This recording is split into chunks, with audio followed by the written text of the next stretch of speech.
Hello, hello, hello, hello, hello, hello, hello, hello, hello, hello.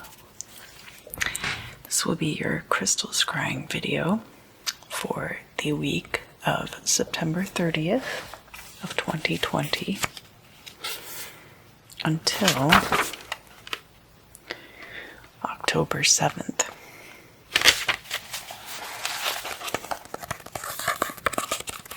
And of course, I've got my ephemera. Looks pretty washed out. I'm using nice natural lighting.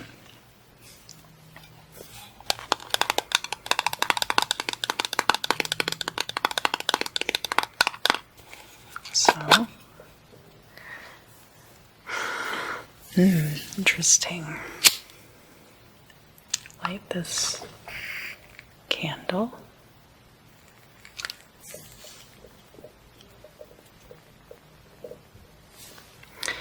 And first off, I just want you to focus on the flame of the candle. Think about anything going on in your life that maybe you're not very happy about, any stress, any complications that you don't feel like dealing with. I see a lot of black smoke coming out. You guys must be kind of stressed out. I want you to just direct all of that energy into the flame of this candle.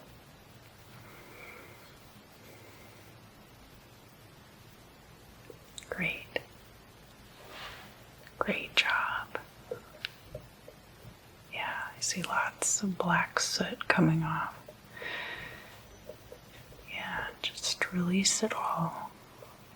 Perfect.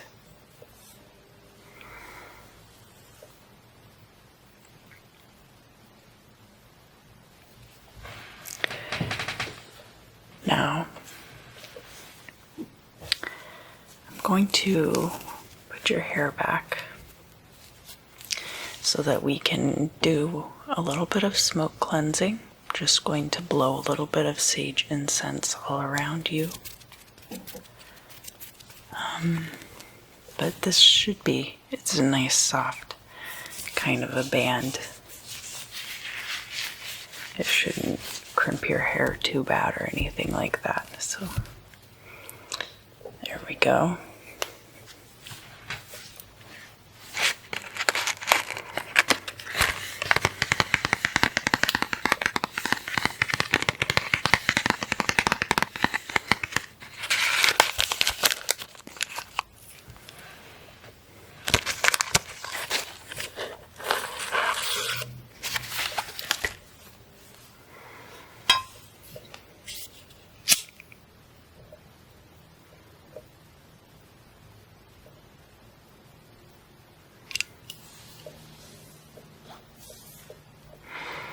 And again, just focus all of your intentions.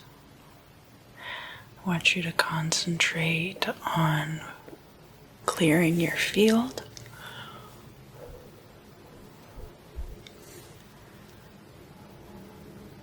Just gonna move the incense around a little bit.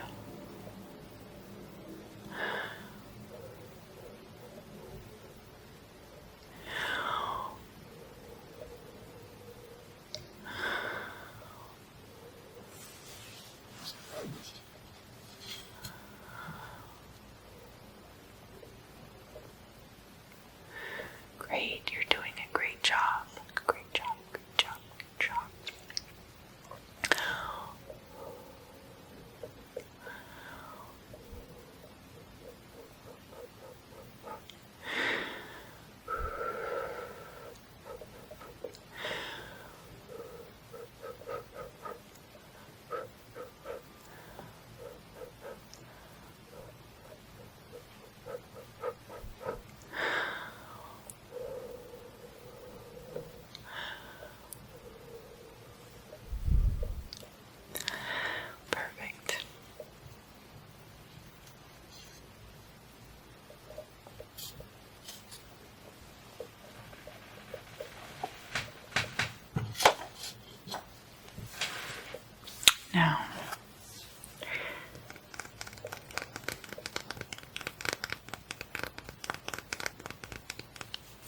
this is the crystal I will be using today.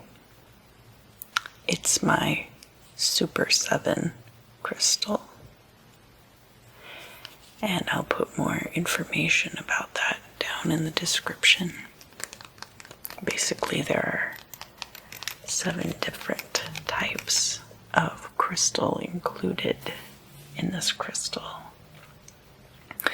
including things like Cacoxenite, Amethyst, ametrine, citrine, things like that.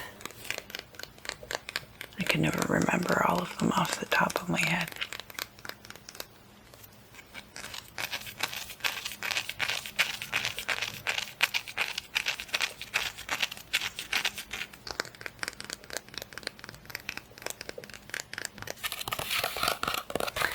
Hi Aries, welcome to your crystal scrying.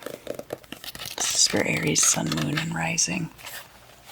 Start off with the ephemera. So first of all, Saturn has just gone direct at the beginning of the week in which this Wednesday occurs. On Wednesday, the moon enters your sign of Aries at 7:47 p.m. Pacific time. And then the next day is the full moon, and it's going to be in your sign. Excuse me, sorry about that. And moon in Aries will be quincunx, Mercury in Saturn. So this is a communication. You might have hidden underlying immature motivations. Immature doesn't necessarily mean bad. Regarding maybe like playful or like really young, new ideas that you want to communicate regarding sex and possibly regarding any inheritance or other people's money. So if you were a mutual fund manager, you might be having new and fresh ideas regarding that. But because it's moon in Aries, it's more like emotional states. You also have moon in Aries conjunct Chiron in Aries. And that is, again, like this more immature kind of energy. And with Chiron conjunct, it's going to be like all about dealing with that and healing it. And then we have moon in Aries in opposition to the sun in Libra. And that placement, which occurs around 2 in the afternoon on Thursday. So the day of the full moon. So there's quite a bit going on Thursday for you. That sun in Libra is all about law and order, and it's about your partnerships. And so moon in Aries in opposition to that, it's going to be about how your lack of maturity maybe is causing conflict in those situations.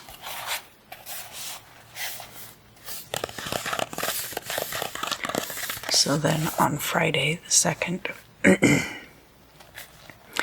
your moon in Aries is going to be square to Jupiter, Pluto, and Saturn, which are all in Capricorn. And that's going to occur throughout the day, starting at 7 or like around 8 in the morning, 5 p.m., and like 10:45 at night. Now, Capricorn is it is a sign which is in the 10th house. It's linked to Saturn. It's very much about like career, concretion. Not quite like finality, but definitely a very settled, sturdy kind of an energy.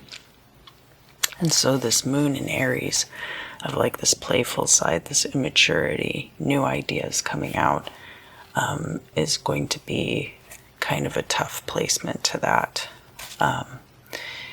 But you do have also moon in Aries conjunct Mars in Aries, so that is good for your sex life as well, for your passions. It could also be good for creative projects. So then Saturday, moon in Aries moon in Aries squared to Saturn and Capricorn is going to kind of leak over into Saturday morning. And then you have this Mercury in Scorpio quincunx your Chiron in Aries. And that could be good for some conversations about sex or about finance, in which you are dealing with your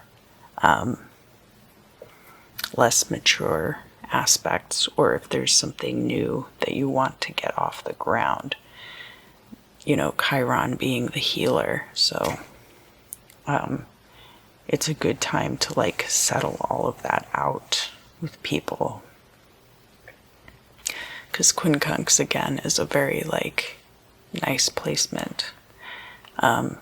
Trine and sextile are like really good, and then there's quincunx, and then square starts getting a little bit tough, and of course opposition is really tough. Not to say that they're bad. All of these things are necessary for you to grow and move forward. And so then that leaks from Saturday into Sunday, and then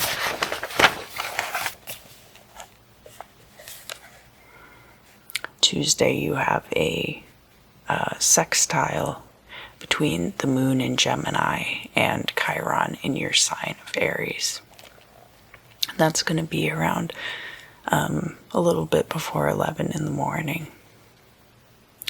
The moon in Gemini is about communication and duality. And the moon, of course, being like emotional states. So this Chiron in Aries being direct and, you know, being very childlike, maybe, in your approach to things, is going to be a good way to work with those types of emotional states. And then again on Wednesday, then your Mars in Aries is going to be sextile that moon in Gemini. And that's going to be when the moon is void of course on Wednesday.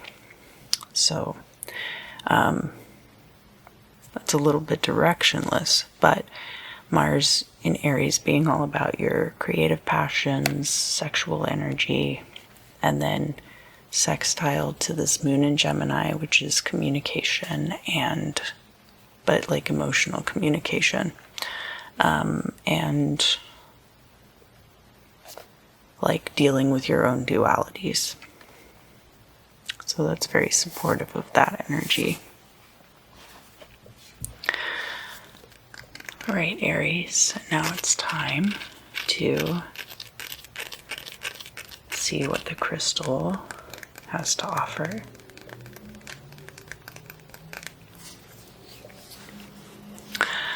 What do I need to tell Aries, Sun, Moon, and Rising about the week starting Wednesday, September 30th of 2020?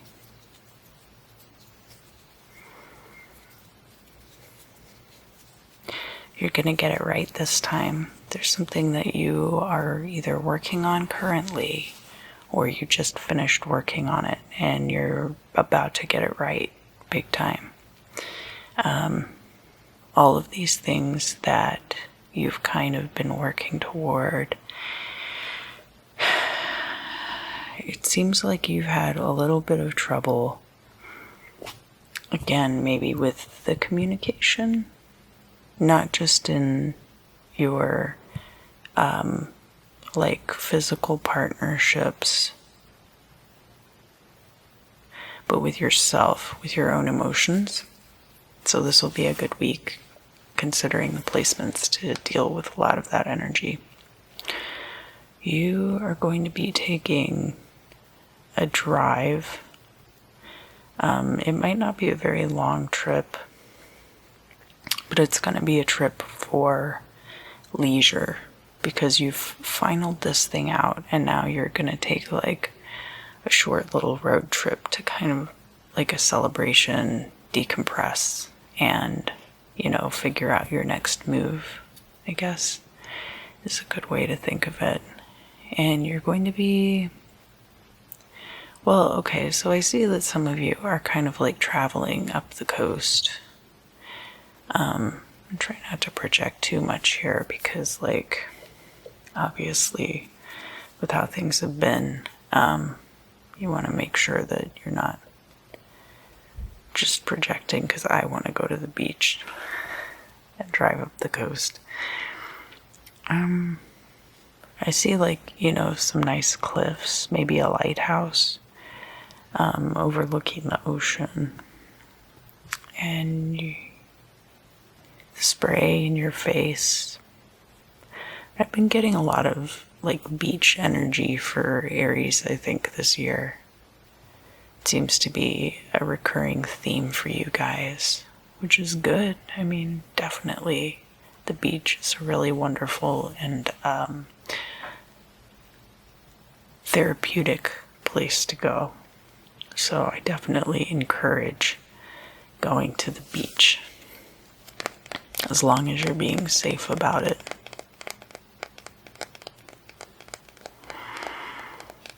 There's not really a lot of places to go here. I'm hearing that as well.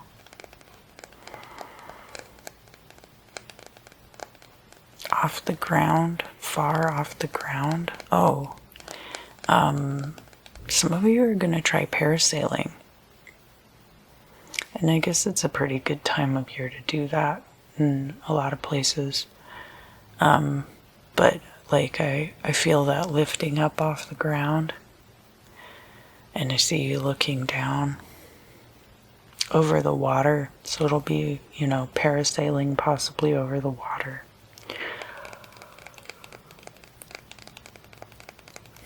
Just be careful when you come down not to get tangled up in the parachute. But you'll be wearing, I think, like a life jacket or whatever.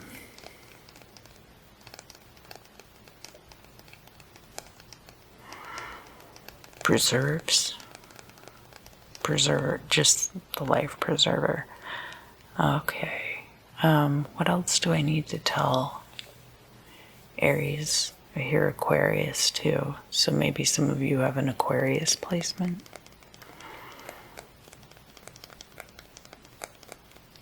If you're Aries rising, then Aquarius would be your 11th house.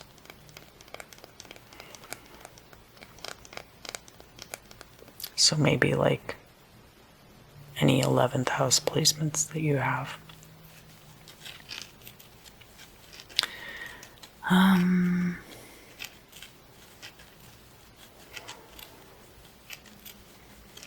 Alright, Aries, what else is going on with you? Sun, Moon, and Rising placements.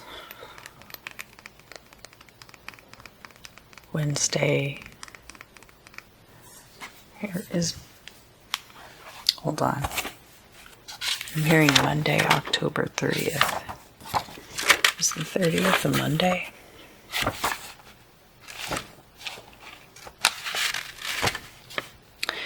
No, the 30th is a Friday this year. Okay. So. I feel like there's going to be a Monday at the end of the month. So I guess that's the 26th. What's going on that day?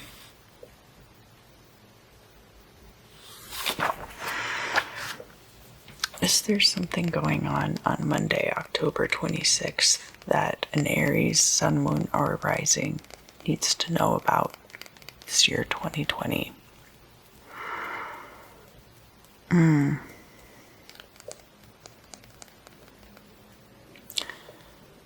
like an airport. I see something that looks like, if you're familiar with Pokemon, there's a Pokemon called Lapras, and I see something that looks like a Lapras there, but it could be like some part of the airport, like a baggage carousel or something that looks like a Lapras.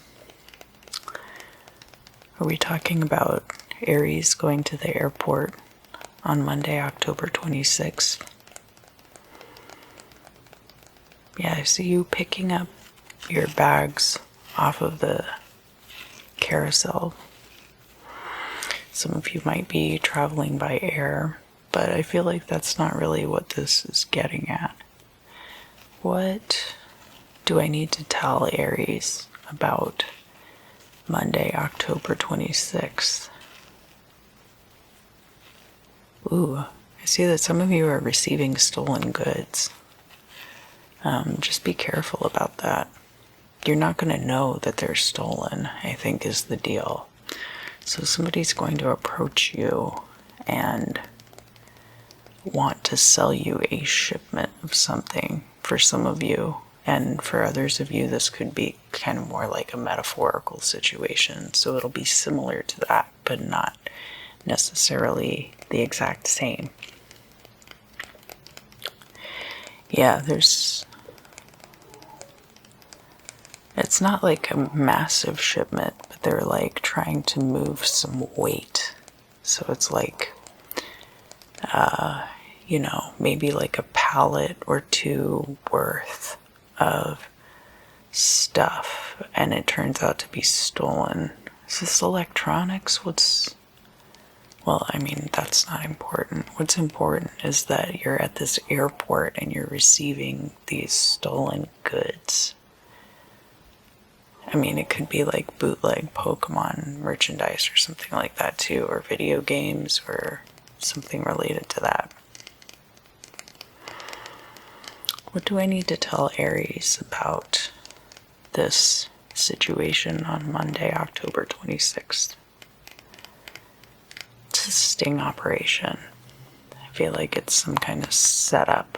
That's why it's not very much stuff.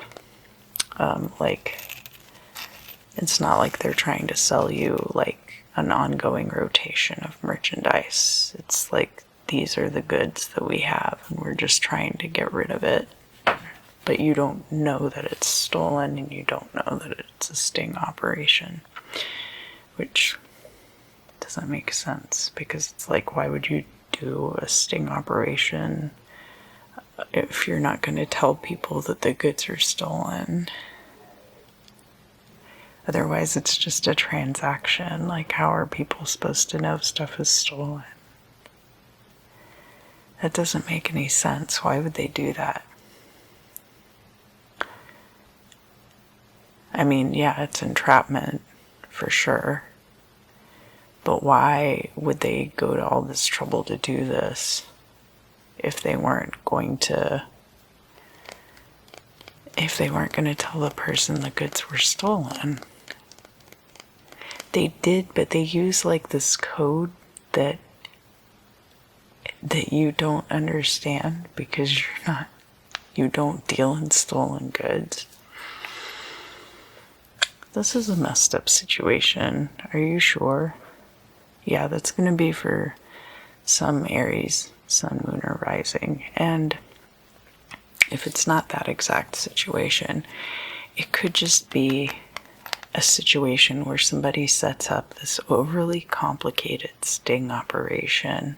It doesn't have to be the cops. It could be like, a romantic partner, like doing the whole, like, there's this Kate Bush song called Babushka. So those of you who are familiar with that song, you'll know what I'm talking about, but somebody pretends to be somebody else so that they can catch their partner cheating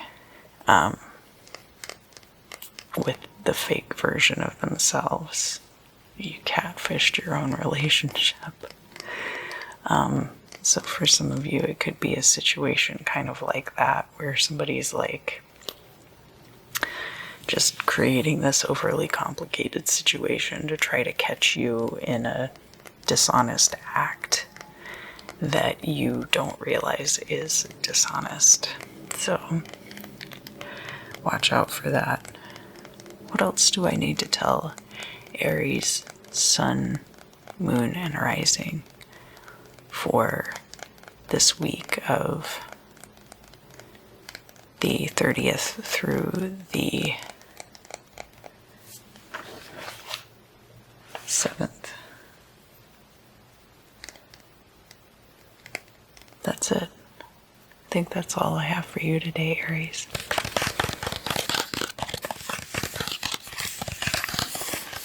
Hello, Taurus.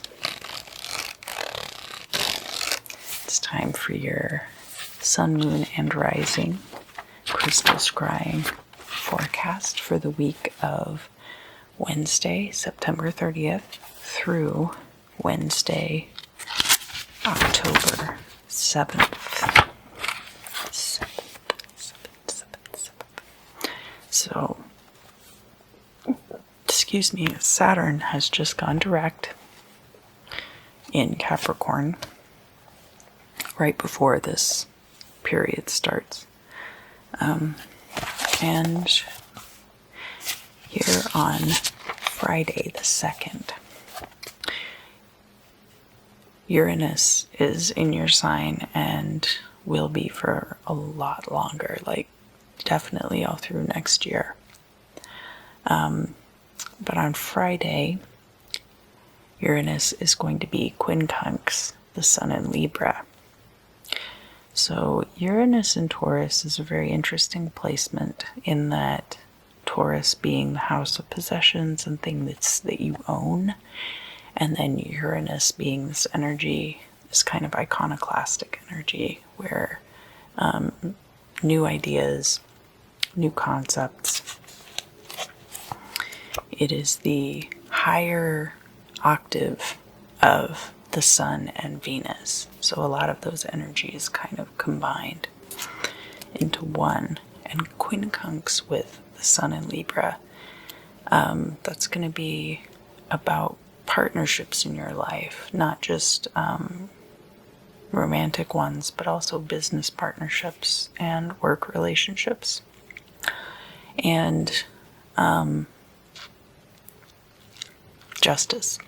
So any kind of legal proceedings. And so this could be a favorable time if there are some assets of yours that are kind of up in the air. This will probably bring a resolution to that. Then on Saturday the 3rd, the moon is going to enter your sign. And it's going to be trine Venus in Virgo. And so that is a moon in Taurus is, you know, like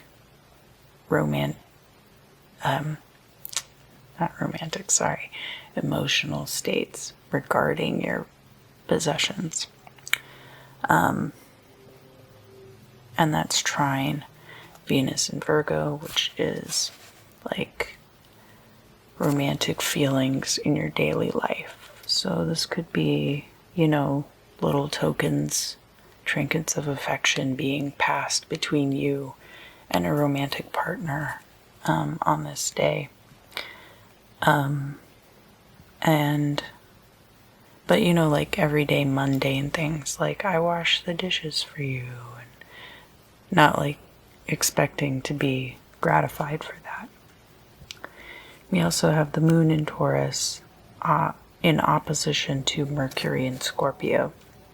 So it's a good thing that you have this trine with Venus in Virgo, because this Mercury in Scorpio is going to be about communication surrounding like sex and other people's resources, like time, energy, and possessions, you know.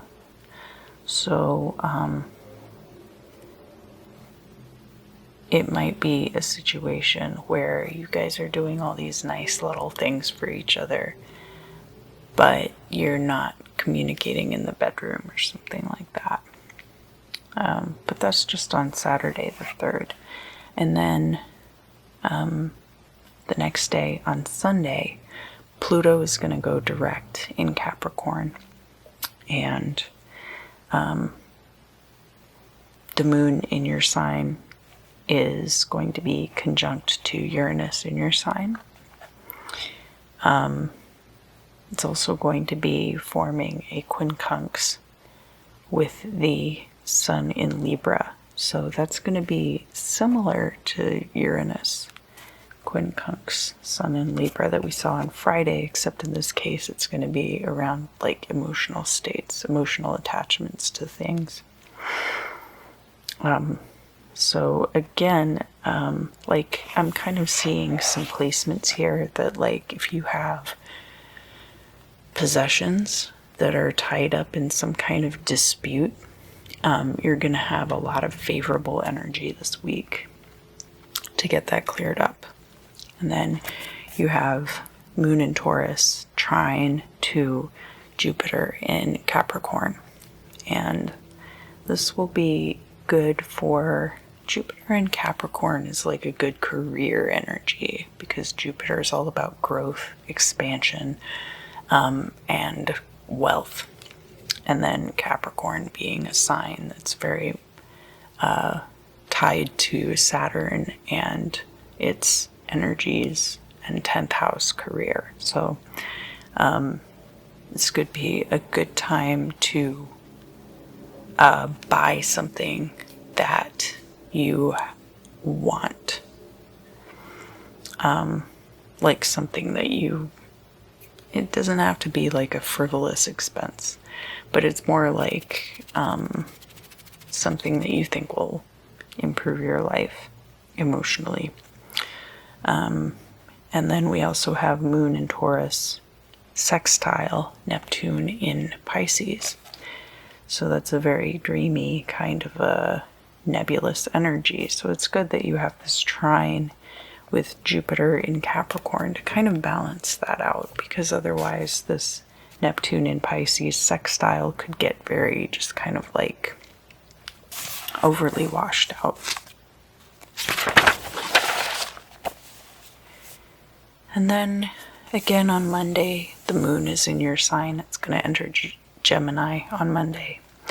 But you have this trine with then Jupiter in Capricorn bleeding over from Sunday, Pluto in Capricorn, and then it's trine Saturn in Capricorn, and that trine with Saturn in Capricorn is when the moon is going to be void, of course. So it'll kind of be adrift around 11:40 a.m. on Monday. And all of these energies that are in Capricorn right now, you've got Jupiter, Saturn, where Saturn is native to Capricorn, so that's very strong. And then Pluto energy, Pluto has just gone direct, so we're still kind of going to be in the shadow of that. And then Mercury is, I guess, also going to go retrograde on Wednesday. And it's going to be in opposition to your Uranus in Taurus. So again, communications about sex, but then also like communications about other people's resources, I think, is really going to be more key here, because that Uranus in Taurus and the situation that I mentioned before of perhaps having some things that are kind of up in the air regarding your possessions. So that will be kind of a tricky day, I think, that Wednesday, the 7th.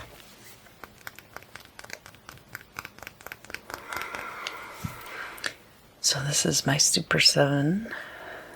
Let's find out what I need to talk to you about for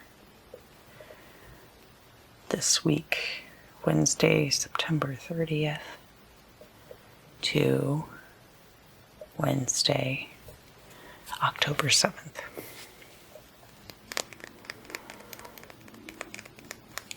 You're getting out quite a bit.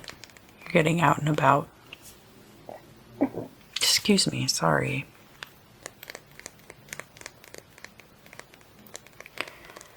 Caught out without a raincoat. This could be about rain, but it could also be about masks. Yeah. Caught out in the rain. What do I need to tell Taurus, Sun, Moon, and Rising about this situation? You're going to feel kind of naked. Not actually naked, but you're going to feel like unprotected and uncovered. And it's going to scare you into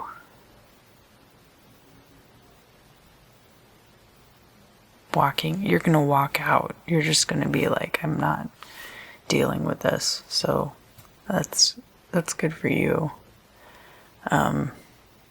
Making sure that you keep your boundaries in place and you protect yourself is important. There's going to be, I see like a buffet or something, and I don't see sneeze guards over it. So it could be a situation like that where you go to a place and it's crowded and there's like opportunity to get food, but like you can't eat anything because everything just looks really unsanitary. What else do I need to tell Taurus, Sun, Moon, and Rising about this week? Sun in Gemini. Maybe some of you have a friend who has Gemini sun sign.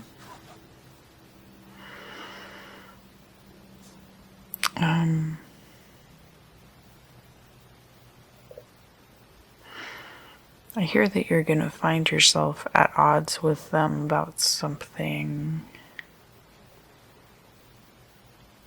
like ideology.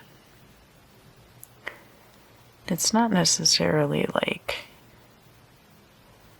oh, we can't be friends anymore, but you guys are always going to kind of like look at each other askance after this.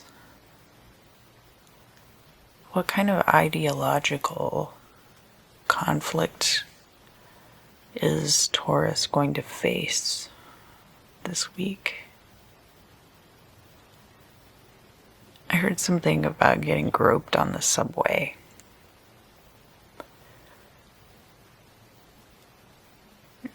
What about that is going to create the conflict? The physical, resorting to physical violence to not get groped on the subway. Like, I think it's something whereas you would just kind of politely be like, hey, handsy, keep them to yourself over there. This is public transportation, not a free-for-all for you. And this other person would probably be like, no, I've just straight up decked that person. I've tased that person immediately. So I think there could be like kind of because it's the resorting to physical violence that kind of draws the line there. So it could be that either you believe a certain way and they believe the other way. So it's not as much about getting groped on the subway as it is about the willingness to resort to physical violence. Okay.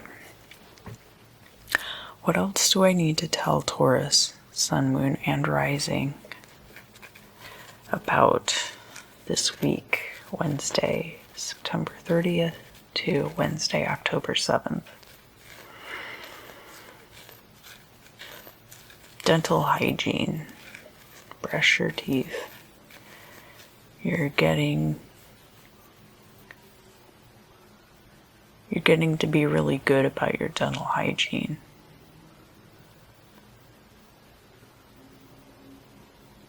And I'm also hearing something about it might be time to get a molar extracted. But again, I'm not giving out health advice. You're going to know if this is for you or not. Definitely.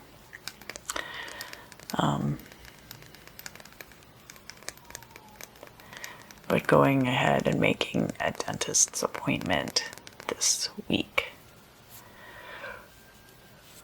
They're gonna give you Novocaine. They're not gonna they're not gonna put you under. So there's no risk of like, if any of you are like, have a history of substance abuse and you've been putting off this oral surgery because you're afraid that they're going to put you under. If you talk to them, they'll just use general anesthetic. You won't be at risk of relapsing or anything like that. I feel like that's a concern for some of you, but not all of you. Because obviously not everybody has a molar that needs to be extracted. Like I said, you will know if that's for you. And I'm not giving out health advice, so.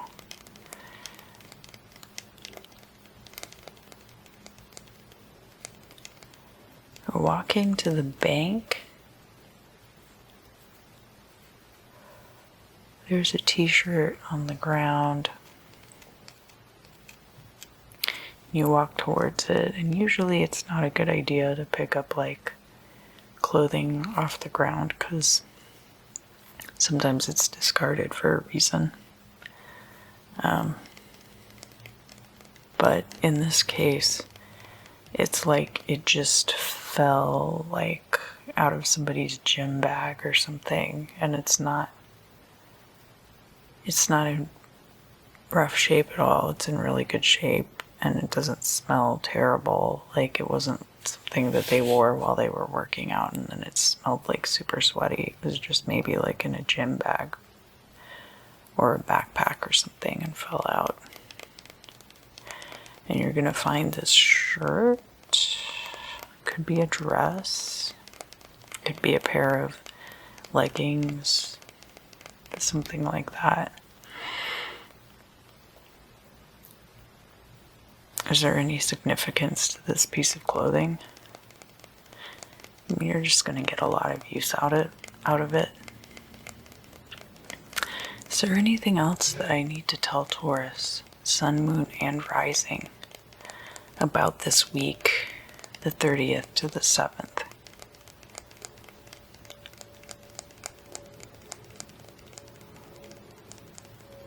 All signs point to yes. So for some of you, there's a very strong yes answer coming in.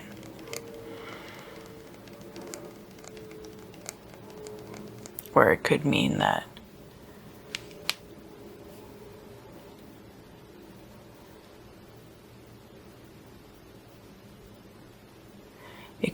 there are going to be things in other readings, if you end up listening to the whole video, that resonate with you. All signs point to yes. So there's like a thing that you are hoping for. And if you end up listening to the whole video, you're going to hear confirmation for that in the rest of the video, not just your sign. Now, is this something that's legitimate, or is this something that's going to cloud Taurus's judgment? It's legitimate, but don't let it cloud your judgment. It's a situation that you will need to take care of on your own and not rely on confirmation from like psychics and tarot readers and stuff. Alright, is there anything else? No, that's it for you this month, Taurus. Thank you. Hi, Gemini. Sun, Moon, and Rising.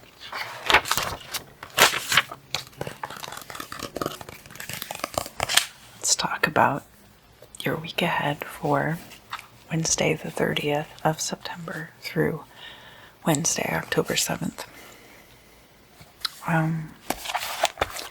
As far as the ephemera is concerned,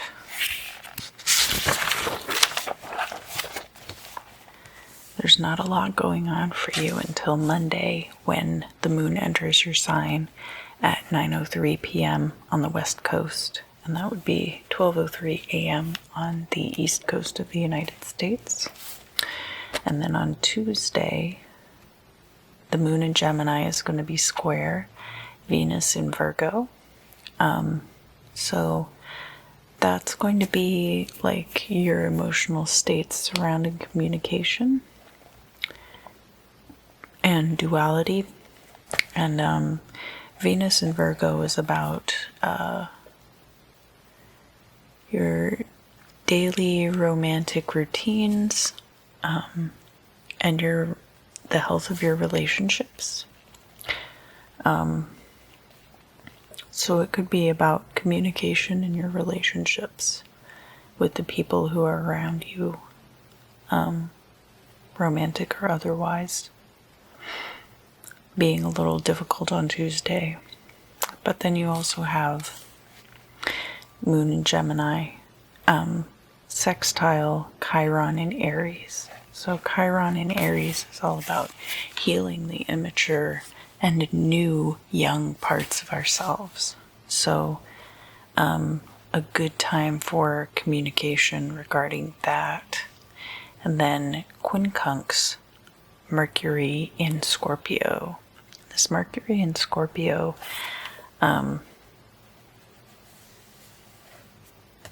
Mercury's going to be going retrograde like a little bit after this week, I think. Yeah, the Mercury retrograde is coming up on the 13th of October, but we're going to be going into the shadow period at this time. So with this quincunx, Mercury in Scorpio is about communication regarding sex and possibly other people's property and resources. So Moon in Gemini then being about emotional states and communication, it'll be a good time to get some of your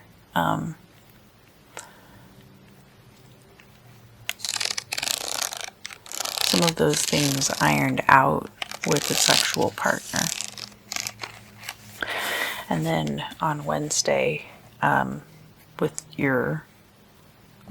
the moon in your sign, we've got a lot of different placements. So quincunx to Jupiter, Jupiter, Pluto, and Saturn all in Capricorn. And that is, all those placements are going to be good for like career and bringing in wealth. And so with that moon in Gemini, communicating about emotional partnerships will be important in all of those situations. Then we have also a trine with the sun in Libra, and that's a favorable placement in any kind of court dealings, but also your partnerships. So just a lot of like partnership energy with the people around you, and a square with Neptune and Pisces. So things could be a little bit obscured by that. And then sextile to Mars in Aries, and that is going to be when that moon in Gemini is void, of course. So that'll be a little bit unclear, but it'll be working out all of these issues surrounding like sexual immaturity or creative energies. But all of that getting sorted out and being like a good placement. Alright, so, sorry, my bed's creaky. I like to sit on the bed so I can be comfortable while I scry. Gemini, Sun, Moon, and Rising. What do I need to tell you about this week of Wednesday, September 30th through Wednesday, October 7th?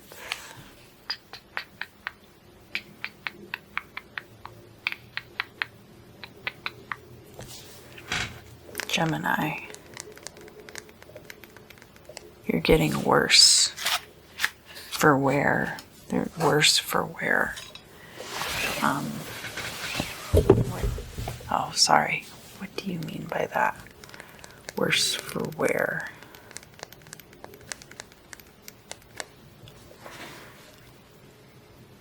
Some of you have really been hung up wet in a situation. I don't know if is it a romantic situation? Rode hard and hung up wet, worse for wear. What sector of Gemini's life are we talking about here? Are we talking about romance? Are we talking about a job? Are we talking about a little from column A, a little from column B? You're getting taken advantage of at work. And and it might be that there is a romantic aspect to this. And that's why you're letting this happen. So most jobs that you have, you wouldn't let people take advantage of you like this. But because there's like a partner involved or some kind of feelings that you have for a person there, you are allowing that to taint your judgment. And what else do I need to tell Gemini? Get out of the situation. You're gonna have to just leave. You can't, I think you've already talked to this person about what's going on and needing to set boundaries and stuff. And it hasn't been effective. So at this point, you're gonna have to just leave. And it's gonna be for your betterment. It's gonna be to your advantage to do that. And you can't worry about what's gonna happen to them because they're gonna be fine. They're gonna make their way in this world just fine without you. And that can hurt too. Like, to feel like, well, they didn't need me. They could have had anyone plugged into that slot. But that's how manipulative people operate. And you can't it's like throwing good money after bad, you know? It's easier to just cut your losses and move on. And it'll be to your advantage to do that and not try to like reclaim some kind of stake in this person's life, because it's just not going to be worth it. And it's not that they don't care about you, but you're dealing with a person, a lot of you, and you'll know if this is for you or not. The person that you're dealing with has these sociopathic tendencies. They're not like a full-blown sociopath. They're not like a narcissist necessarily, but they have these tendencies towards people so that like typically, like, people act consistently, but in this particular case, I feel like this person is really good at reading which people they can take advantage of, and so they don't necessarily behave the same way with everyone, and that kind of throws you off, and it kind of like, it's kind of gaslighty, because then you're like, well, they don't treat this other person like that. There's no way they're doing that to me. They are. And it's okay to admit that and move on with your life. And just because they don't treat another person a certain way doesn't mean that they're, you know, not treating you that way.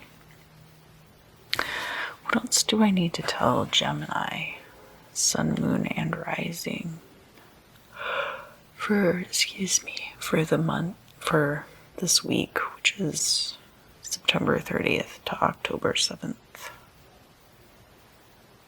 Get ready for a big shakeup. Honey, you got a big storm coming.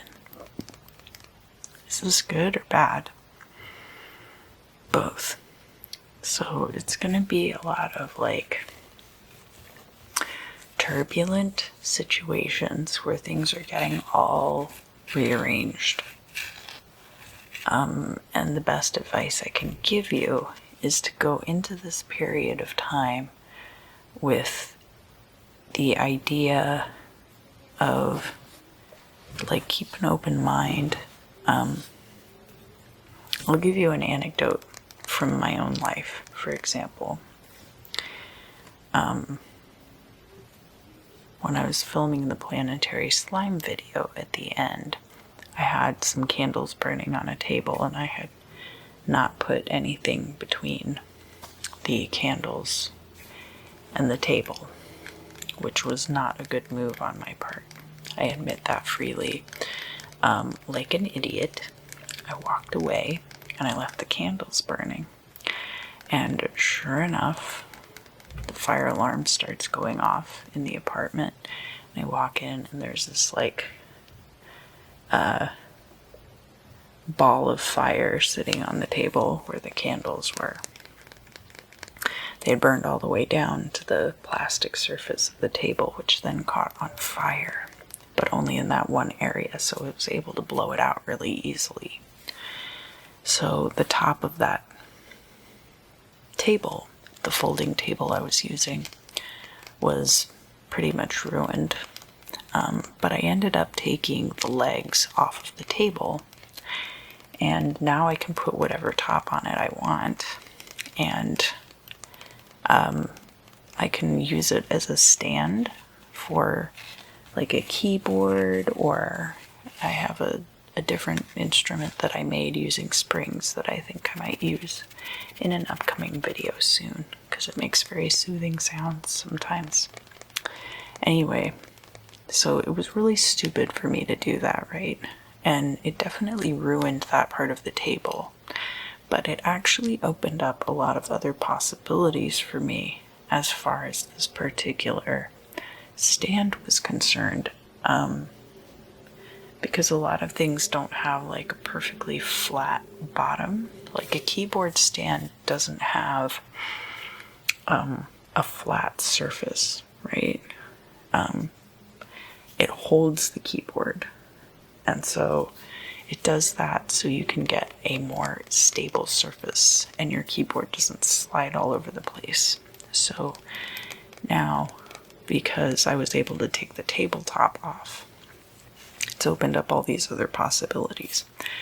And the point that I'm making with this story, Gemini, is that there's going to be a situation in your life that's very much like that, where even if it's not you who does something really stupid, there's going to be a situation that's really chaotic and probably really stressful to go through. But then when you get on the other side, even though you are like, oh my god, all all this stuff got ruined,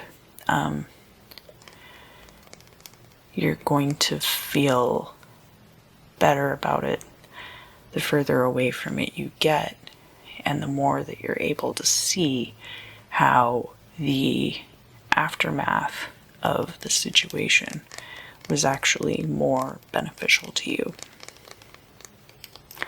So that'll be a situation to look for this week and think about.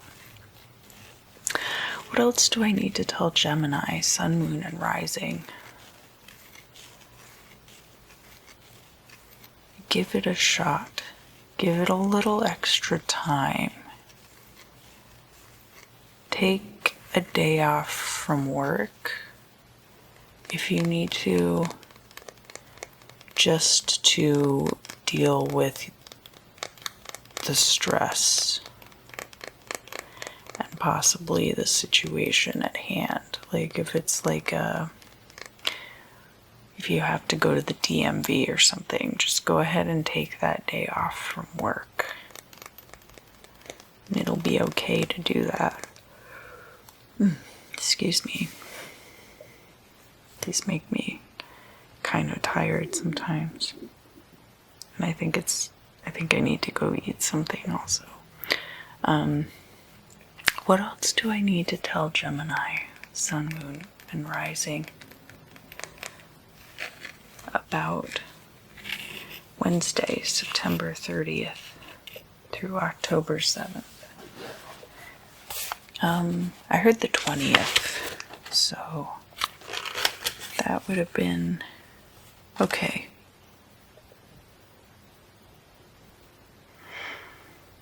So Sunday, the 20th of September was like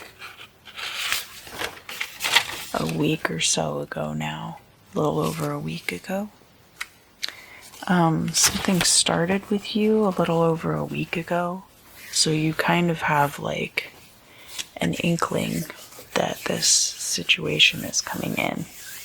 You'll have like some advance warning about what's going to happen. Is there anything else I need to tell Gemini, Sun, Moon, and Rising about this week from Wednesday, September 30th to Wednesday, October 7th?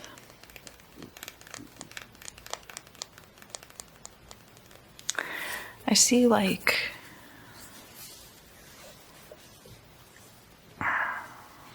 it's hard to explain vibes sometimes, but there was a library in the DeKalb County Public Library System that was Covington Library, and it was a little bit outside of Stone Mountain, and that was the place where you could go and check out videotapes and CDs and vinyl records and stuff like that. And it had like a certain vibe to it, you know. So I feel like it's like you go into a media library during the day and it's got that smell and the light streaming through the windows has like this certain kind of warmth to it and a certain kind of energy. So usually these buildings are like all white and they get a lot of natural light. So it's very like warming, and yeah, so let me kind of parse this out a little bit better. It's like energy coming, so those of you who are familiar with Kabbalah, it's coming down through Kether all the way through the middle pillar and shooting out into Hod. That's kind of like the energy pathway that I'm seeing for that through Tiferet. So this really nice, pure energy coming down into this seat of obtaining knowledge. And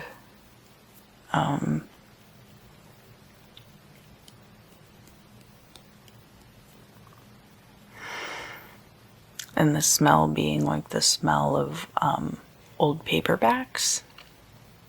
It's kind of like a creamy, almost smells like cookies. That, and then the way that like old vinyl records smell, and like old newspapers. Just a really warm, like, almost smells like freshly baked cookies, but it's freshly baked knowledge and information. And then with the capacity that you can also check out like videos and movies and stuff there, and documentaries.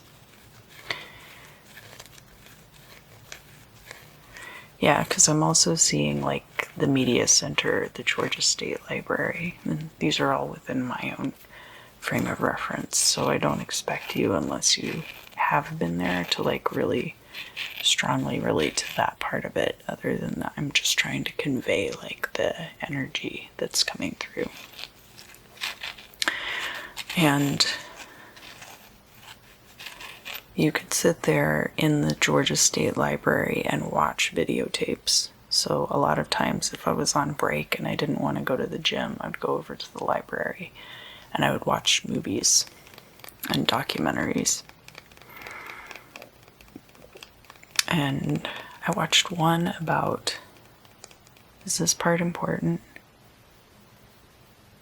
Yeah, I had watched one about religious cults and how people get sucked into cults. And the subject matter of that isn't as important as the idea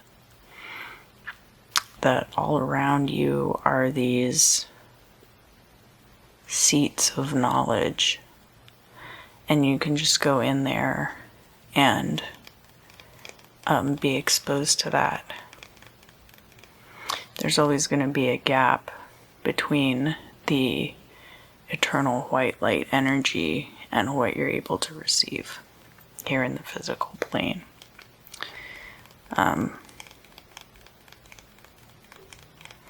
Is there anything else I need to tell Gemini, Sun, Moon, and Rising about this week, September 30th through October 7th of 2020? Get back on the bike and ride. I think that's it for you, Gemini. Have a great week.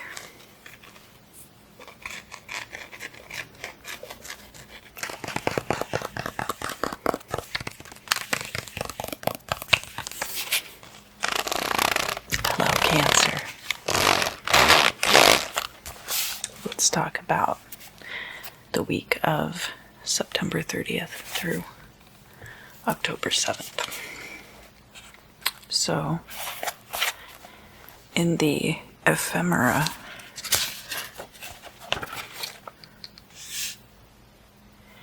you actually get off scot-free this week. But it is important to note that between the 28th and the 29th, Saturn's going direct in Capricorn. There's a full moon in Aries on Thursday the 1st. And Pluto is going direct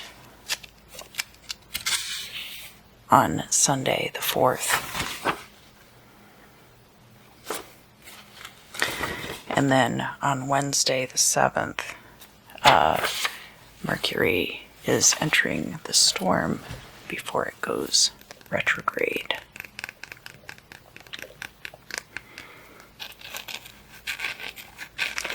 Cancer, Sun, Moon, and Rising. What do you need to know for the week of September 30th through October 7th? Organization is going to be key for you during this time.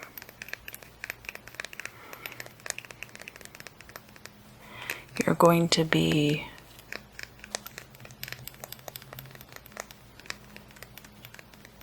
walking a lot, maybe. Walking more than usual, getting more exercise, maybe. Outdoors, be able to get exercise outdoors, which is crucial. Vitamin D is a very important part of your diet. Most people don't get enough, and you get it from the sun.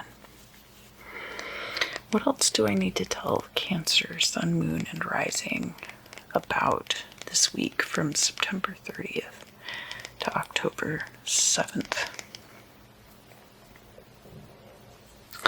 One thing that I've been thinking about a lot lately is that old 70s rock organ sound, like Rick Wright from Pink Floyd, especially like on Animals, that kind of organ sound. And then, like, of course, Bernie Worrell was quite famous for the sounds that he was able to get. He worked with George Clinton, but he also worked with, he was in the Talking Heads movie, Stop Making Sense. And he could even make his organ sound almost like broken glass. But that very, like, dirty 70s rock organ sound has just kind of been floating through my head. So that's something that is important for Cancer. It's kind of just an aside on my part. Sorry about that. Cancer, what else do you need to know for the week of September 30th through October 7th? Oh, the 4th. What's going on the 4th? That's the day that Pluto goes direct in Capricorn. So actually, anything that is in the sign of Capricorn is opposite to Cancer. And we've had Jupiter and Saturn and Pluto all hanging out in Capricorn across from your sign. And so now all of these things are going direct. And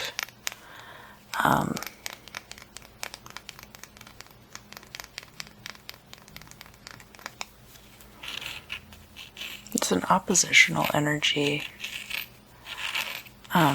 especially if you are like Cancer, Sun, or Moon. If you're Cancer rising, these things are all occurring in your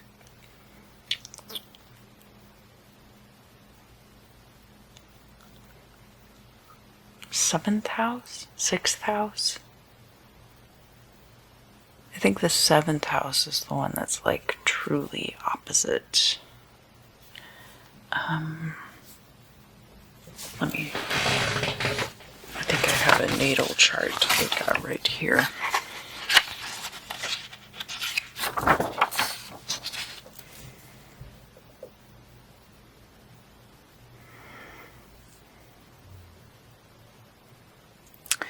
So your ascendant is going to be 1st house. Yeah, the 7th house is going to be the one that is truly opposite. And that house has to do with your relationships and partnerships, and also anything to do with legal matters. So for Cancer rising, if you have any kind of any money or legally things will have probably been returning to you, because Jupiter, Saturn, and Pluto have all been retrograde in Capricorn, and that is your 7th house. So you might notice some things like that, and with Saturn having just gone direct, and then Pluto is going to be going direct on Sunday.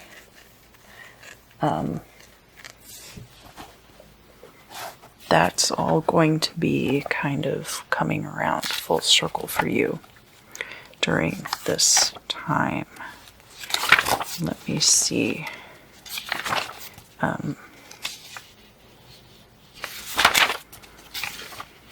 Yeah, so Jupiter has been retrograde since May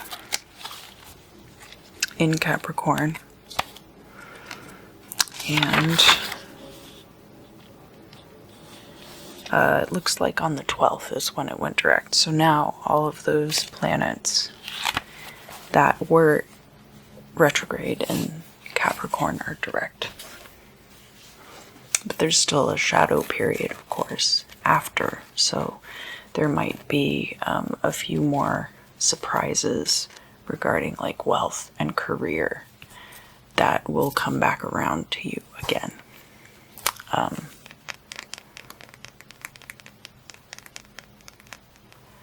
And it could have to do with relationships too, but I'm really getting more the sense that, you know, like anything in Capricorn is a pretty business-oriented energy.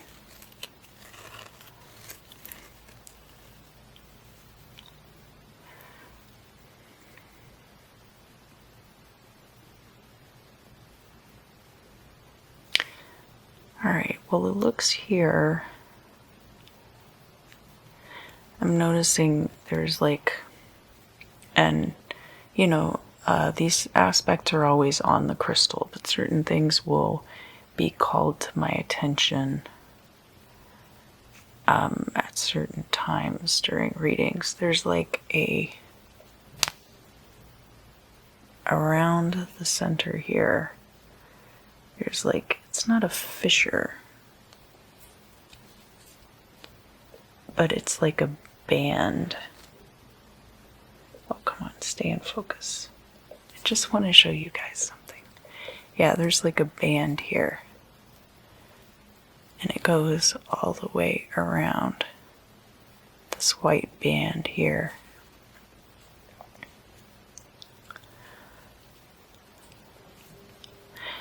And above it, this part is very opaque. Well, I mean, it's translucent, but there's a very opaque part, which is definitely amethyst. And then in this part are like some little inclusions, some little rutilations.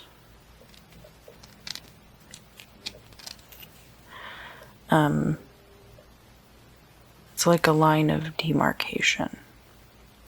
So there's going to be a demarcation, there's going to be a separation between these things and these things over here.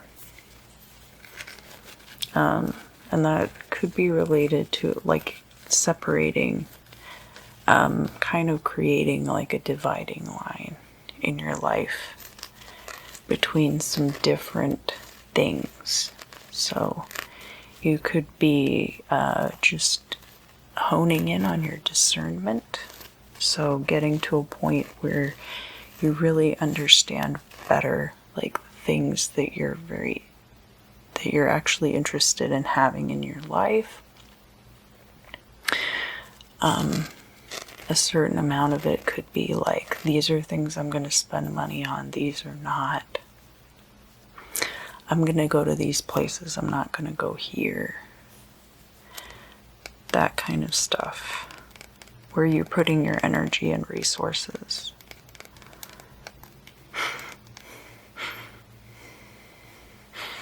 Oh, that's my hand. Okay. It smelled like I use that black castor oil. I actually use it to put my plugs in so I don't tear my holes in my ears. I'll use it on my eyelashes, my eyebrows, and sometimes my hair, but it's very sticky, but it smells really good. What else do I need to tell Capricorns? Sorry, Cancer. So there we go. slip. I think this energy, even though it is in opposition to your sign, it's a cross, it's still having quite an effect on you. We did have, we had these cycles, I think, of like the eclipses. Is that right? Here we go. Yeah. We had a couple of eclipses in Cancer this year. So the lunar eclipse in January and a solar eclipse right around the summer solstice. And then we've had a lot of Capricorn heavy energy this year as well. So it's been kind of these like polarized energies between Cancer, which is very nurturing, the home, and then Capricorn, which is all of these like it's related to career, but it's also related to like concretion and cycles coming to a close, even though it's not quite at the end. That would be Pisces, but with that Saturn energy of Capricorn comes in some of these correspondences. And of course, correspondences are more like a guideline than a rule as well. Just because something is Saturn doesn't make it Capricorn. But they're all kind of hanging out on the same sports team. Just because something is an Oriole doesn't make it Baltimore, I guess. But the Baltimore Orioles are definitely a baseball team. What else do I need to tell Cancer, Sun, Moon, and Rising about this week from September 30th to October 7th?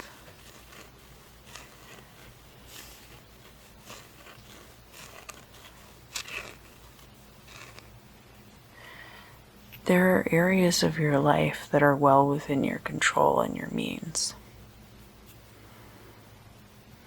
I mean, yeah, I hope so. What is that supposed to mean? Clear out, or it's saying give up. Give up the things that are not well within your control and your means. Give those things away. But how will you recognize that? It's this dividing line. It's within the structure. So look at the fundamental structure, because we've come through this whole year where these planets have been retrograde, and Saturn in Capricorn, Saturn being native to Capricorn, definitely about structure, definitely about concretion. So all of those energies, but then of course Jupiter being retrograde in Capricorn, and that having to do with expansion of wealth in career and stuff like that. And then if you're Cancer rising, that being your 7th house, and that being, you know, legal matters and partnerships. So I think by this point in the year, you are getting to where you're able to separate the things that are viable and worth pursuing for you, and the things that maybe are kind of off on a tangent and don't really need to be explored. Is there anything else I need to tell Cancer, Sun, Moon, or Rising? That's it. Good luck.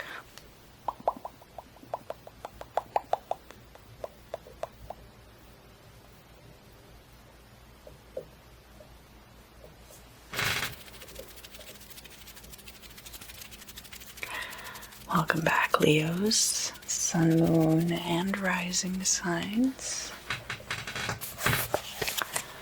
for your ephemera for the week of Wednesday, September 30th through Wednesday, October 7th. There's really not any major placements listed here for Leo for that time period, so getting off kind of easy, I think. But it is important to note that all of the planets that have been in retrograde in Capricorn, which we have Saturn, Jupiter, and Pluto, are all going to be going direct.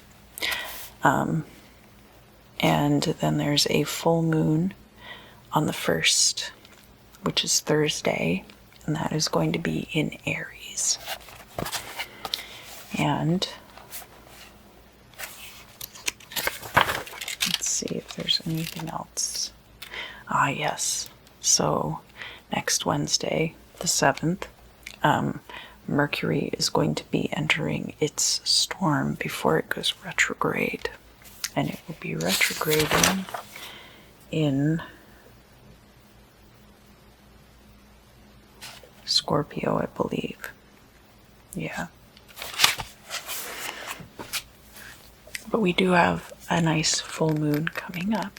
So if you have anything related to manifestation, especially because we have that Jupiter's gone direct and now Saturn and Pluto are going direct. So it could have to do with wealth or career. If you want to bring something like that in, this would be a good time.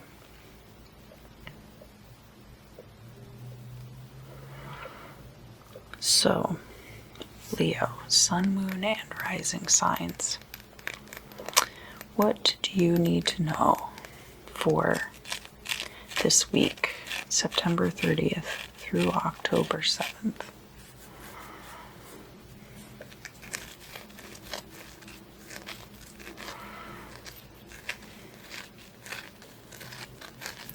There's a freight train, and it is bound for your destiny. And I feel like you had been riding the train for a long time, and you got off, not at your destination, but because you didn't feel like riding the train anymore. You'd been riding it for a long time, and you wanted to get off and take a break and rest. And so you've done that. And now the next train is pulling into the station, and you are buying your ticket for this next leg of your journey. So a lot of you have kind of been taking a break of some kind, possibly, and now things are picking back up again, is what you can take away from that.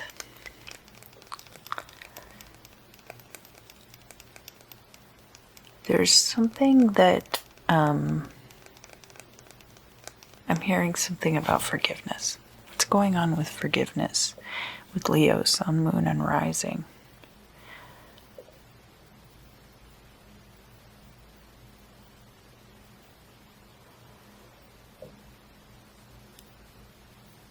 You give forgiveness away much too easily. Sometimes. And in a way, if you give the forgiveness away too easily, it's also meaningless to the person receiving the forgiveness.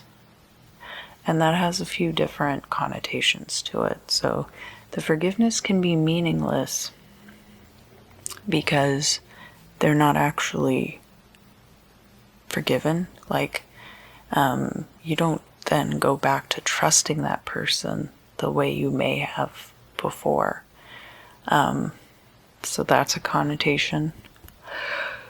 Another connotation is if they're forgiven too easily, then they're just going to do the same thing again. So there are a few issues with forgiving people easily like that. You want to be more trusting, and you want to be able to foster these relationships with people in your life. But I feel like there are things about it, excuse me, that make it difficult. And I just started thinking about the dream that I had last night. Is that something that I need to tell Leo, Sun, Moon, and Rising? Just the one part of the dream. Okay. So, in this dream I had, there was a staircase. And it was a stone staircase.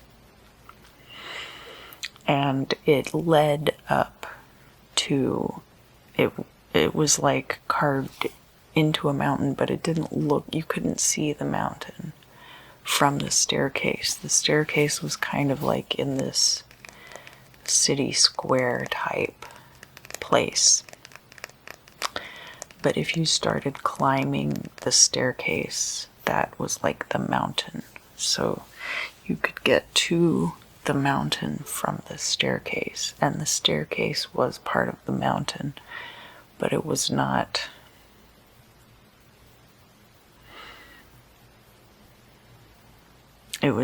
like attached to the mountain the way that you could see it.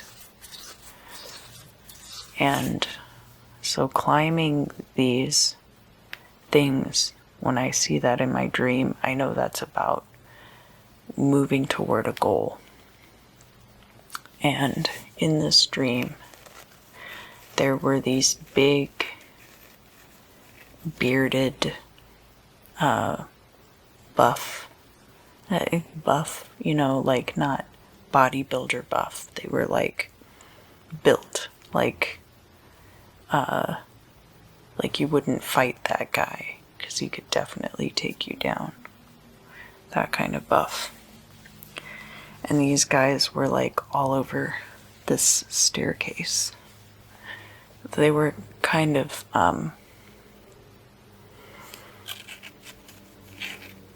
they were kind of scary looking. I mean, but,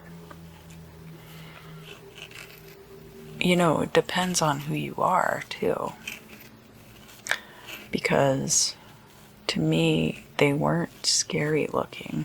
I mean, they definitely had an intimidating air about them.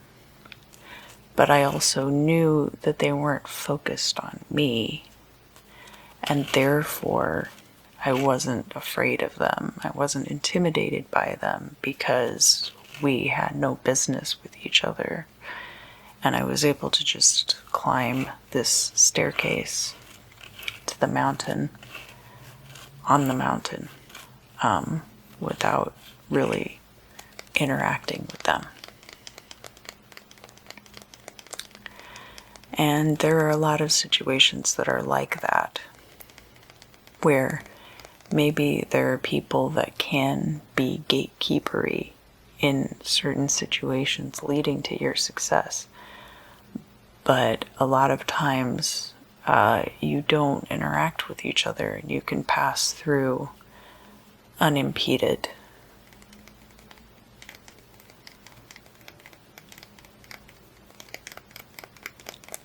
And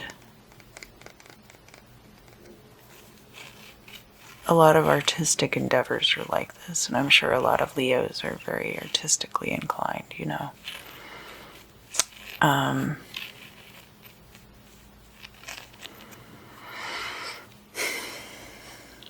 Where there's definitely like a super mainstream, and there's like a lot of really gatekeepery behavior that occurs there if you don't fit into this particular mold.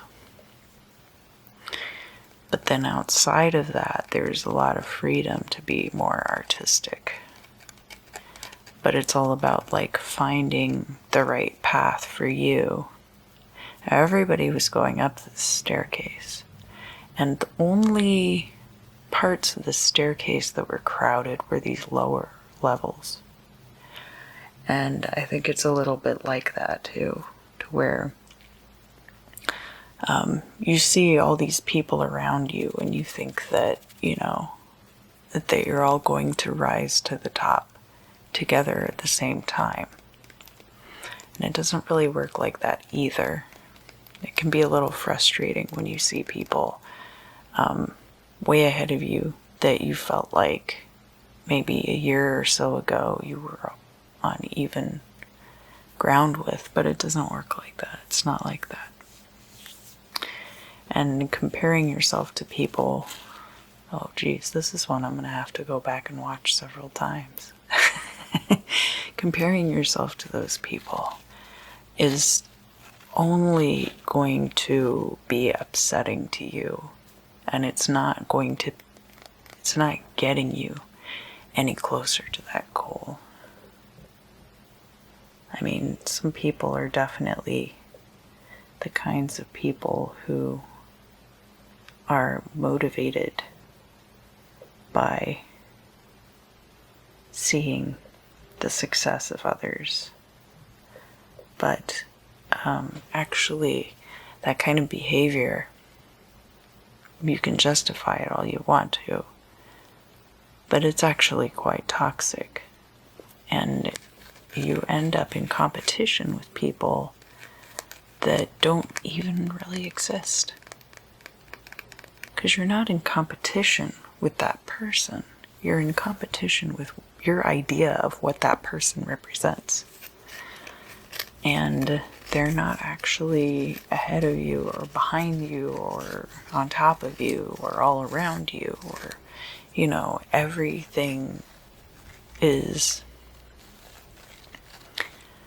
Some of you have probably seen Lane's Serial Experiments, and there's that line, I think it's in the first episode, where she says everything is all the same, or something like that. Like everything is connected. Everything is always connected. That's what it was.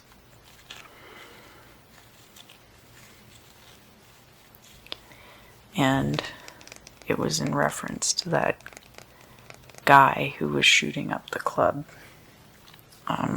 who couldn't take it anymore. And he was like, "You're invading my thoughts." And she's like, "Everything is always connected, dude. I have nothing to do with you." And in some ways that was true, and in some ways, you know, there was other things going on. But everything is always connected. But at the same time, there are going to be things that happen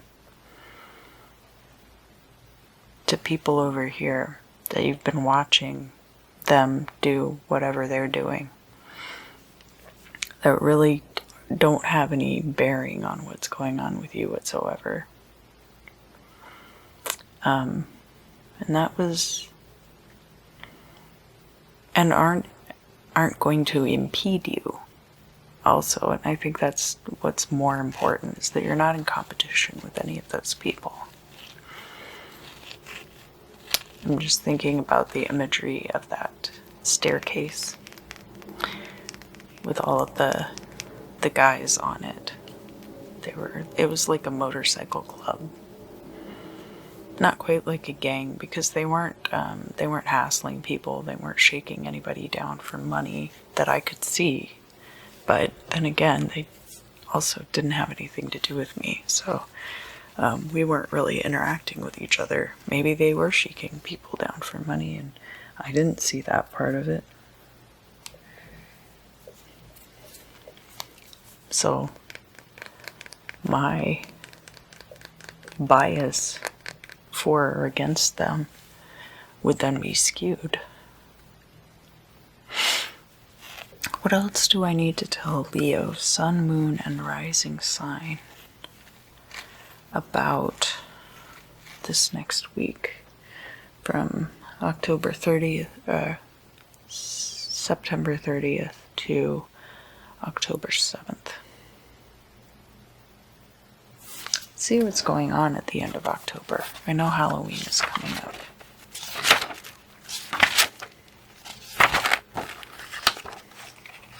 That was another dream I had recently too. Was that I was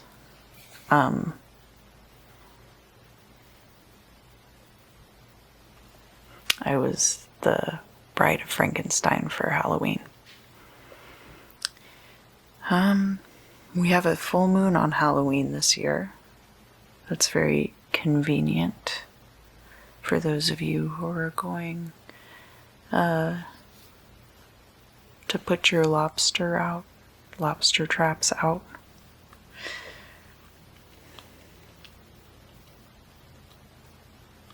Hunting crayfish, possibly. I kid. But, oh, okay. So,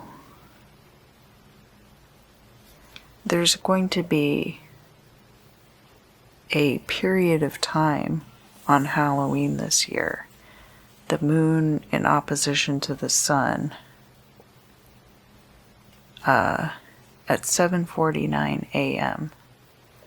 until the moon enters Gemini on Monday. So that whole weekend, right, is what they call an opportune period for any kind of operation. So it's going to be a really good time for working on anything.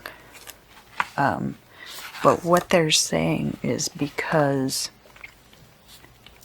Mercury is retrograde, you're going to want to start all of those things this week before October 7th. So that's important to know. That's a good thing to get pulled together. I don't need to take a political call right now.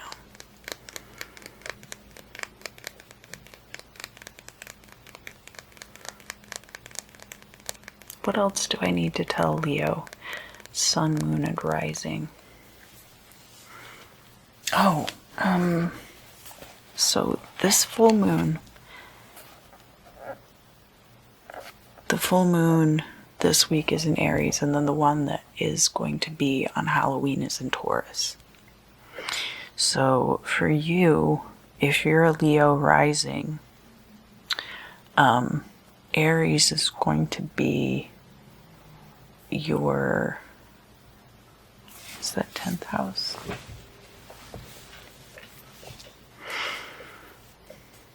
Let's see. Leo, Virgo, Libra, Scorpio, Sagittarius, Capricorn, Aquarius, Pisces, Aries. It's going to be your 9th house. 9th house. Okay. So the moon is going to be traveling over this next month period from your 9th house in Aries into your 10th house, which is going to be Taurus. Leo rising. You guys, I bet, are going to get paid, right? Taurus in your 10th house, career and possessions. Well done. So that's good to know. Because Aries is all about beginnings, right? And so then that being in your 9th house, which is about elevating yourself, those are things you can start now. And then when this cycle closes up at the end of October, then you can bring it all full circle with Taurus in your 10th house. Career and possessions. All kind of coming together. Everything's connected always. Alright. Is there anything else? Is there anything else that I need to tell Leo, Sun, Moon, and Rising for this week from September 30th to October 7th. The future looks really bright for you right now. So, if you would like, it's a good opportunity for you to seize. But that's up to you, you know. It's not required. It's not required of you. I think you already know what you need to do, and that you're probably already working on it right now. All right, Leo. That's it.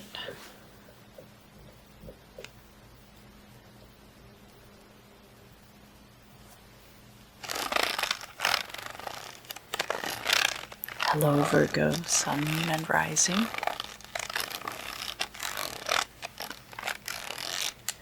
Let's talk about your ephemera for the week of Wednesday, September 30th through Wednesday, October 7th. The main thing that's happening for you in particular is that Venus is entering your sign, Virgo, at around 1:45 on Friday the 2nd.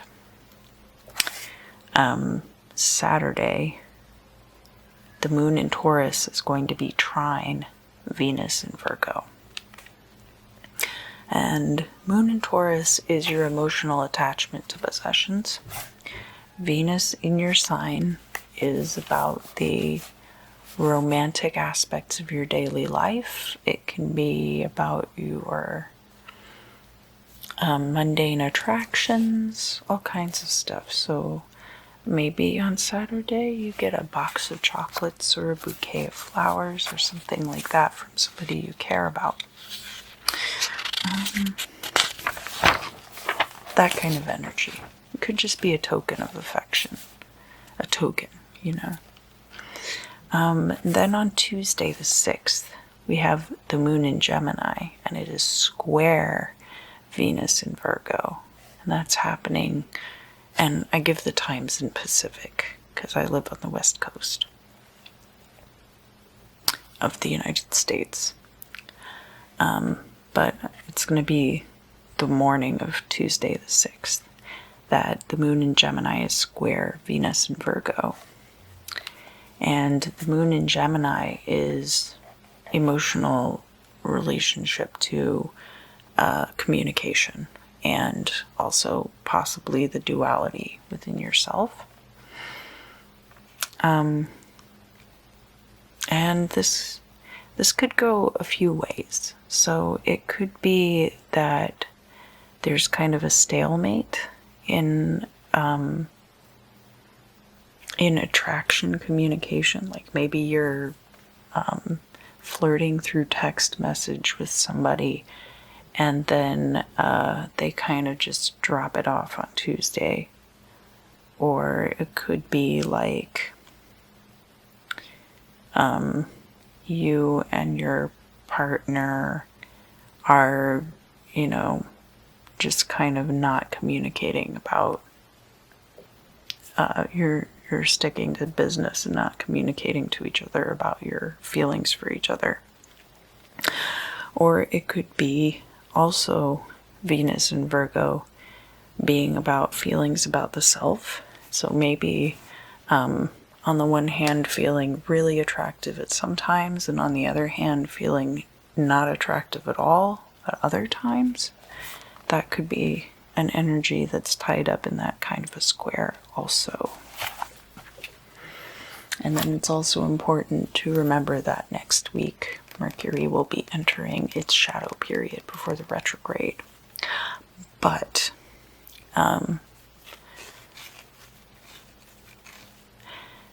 all of the planets that have been retrograde in Capricorn will be direct by next week. So, you know, something's always in retrograde, right? Virgo, Sun, Moon, and Rising. What do I need to tell Virgo, Sun, Moon, and Rising about Wednesday, September 30th through Wednesday, October 7th? I signed up for an online course that's going to be happening over 3 Wednesdays, and it starts on October 7th, and I'm actually really excited about it. And I think for a lot of you, it's the fall, it's a good time of year to kind of go back to school. If you haven't gone back to school, or if you've already like graduated, it could be a good time to do some kind of online training for Virgos. I don't know if is that specifically for Virgo rising, because I'm Virgo rising. That's why I'm getting that message. No, any Virgos, Sun, Moon, or Rising. This would be a good time. Languages, or like the course that I'm going to be taking is about Egyptian magic. And so, of course, I'm kind of like trying to brush up on languages and trying to learn a lot of new things. That's kind of also part of why I started doing the channel, because I wanted to be putting information like that out there, and then also studying that information and internalizing it. When you teach something to another person, you internalize it in a way that you would not have otherwise. What else do I need to tell Virgo, Sun, Moon, and Rising about this week? From Wednesday, September 30th until Wednesday, October 7th. Yeah, I see the leaves changing for fall. Falling on the pavement. It looks like Sacramento, but the streets are really wide, so it might be New England somewhere. But like I see like a big wide street. Oh, be careful. There's a small child in the middle of the road playing with a ball, and I feel like it's a very dangerous place for that child to be. Even though the street is like empty, there's no cars coming or anything like that.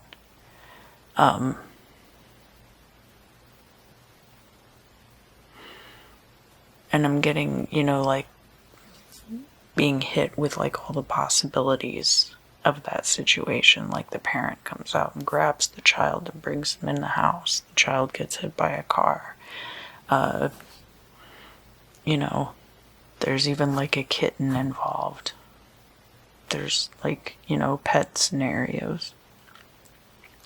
But I really sense that they were just like kind of playing with this ball in the street. And it could be that there's a situation like that where there's like peril, immediate peril, and it's really going to depend on fate as to how the situation plays out, because it could be really bad, or it could be, a learning experience for everyone involved. It's more likely to be a learning experience. It's very rare for any of you that it's going to be, a fatal mistake. I'm also seeing like a jacuzzi tub. Like one of those bathrooms like in the 80s where they would have the jacuzzi tub like recessed into the floor near a window, and like have like a whole stage for the jacuzzi tub. Something like that is going on. What relevance does that have to Virgo, Sun, Moon, and Rising for this next week, September 30th through October 7th? Some of you had birthdays on September 20th. What is going on with that?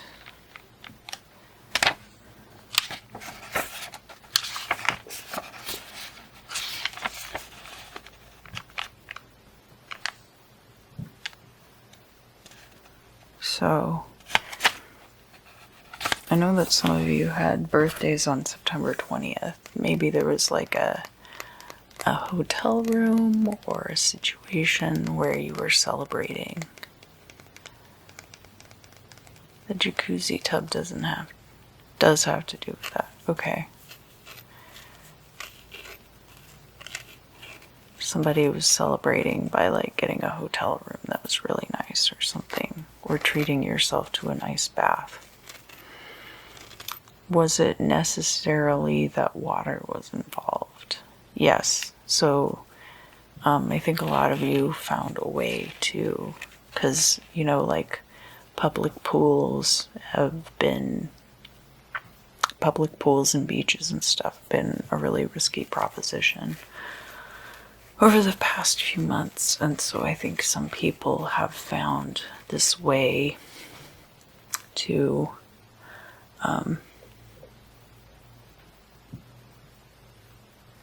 kind of scratch that itch, satisfy the desire to spend some time in a swimming pool.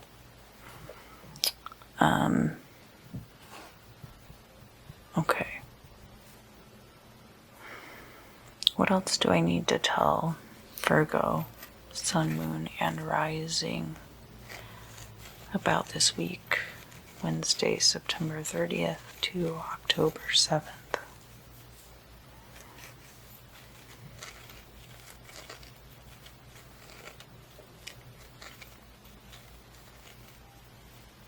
What kind of word is that?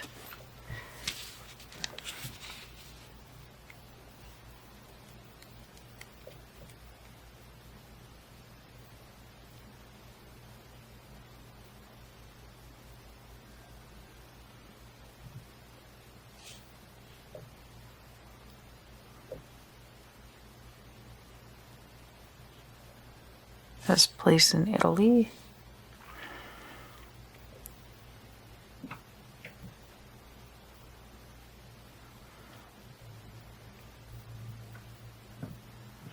Okay, there's this place, Cagliari, that is a municipality in Sicily. I hope you guys can see that.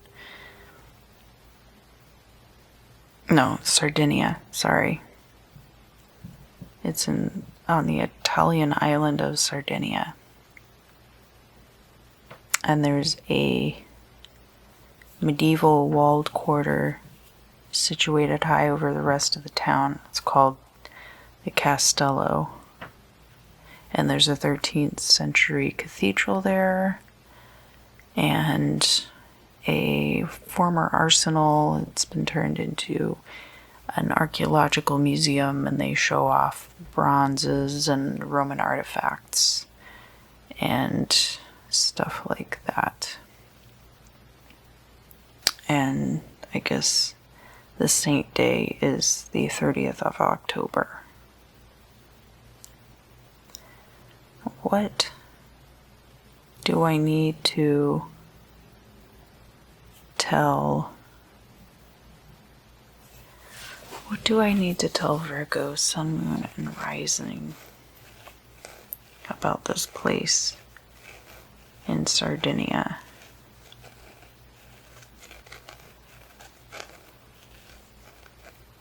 Because there's a lot of Art Nouveau stuff there, so if you're really into Art Nouveau architecture and monuments. And it was the capital of Sardinia from 1324 to 1848. And then Turin became the capital of the kingdom, and by then it was all of Italy. So then that's why the capital was transferred.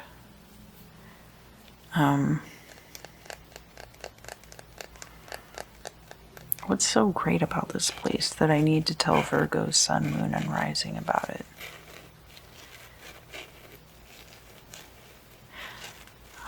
Okay.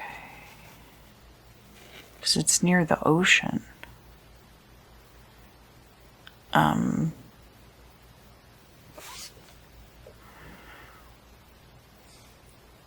So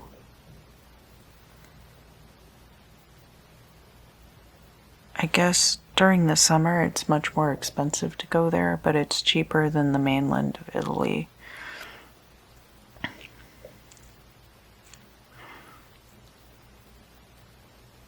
God, I'm still really not sure. Is there something about this place that I need to tell Virgo, Sun, Moon, and Rising?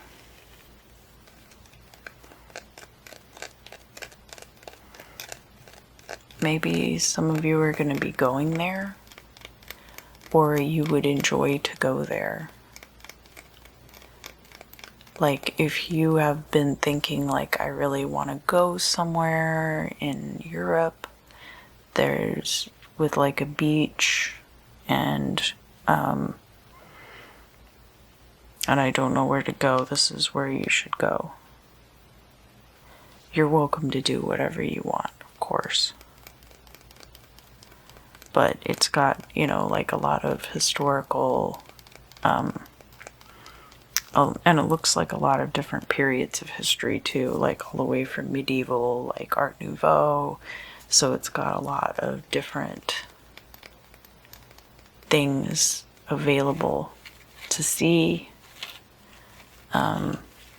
So I think that is, for some of you, a destination, a vacation destination that you could explore.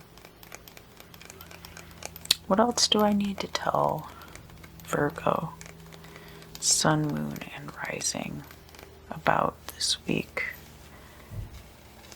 Oh, maybe some of you went there. Maybe somebody went there and their birthday was like the 20th of September, and they went to this place. Or they were thinking, like, I'm going to pretend that I'm here because I can't actually go there. So, you know, there's a wide range of situations there. But again, this place is called Cagliari.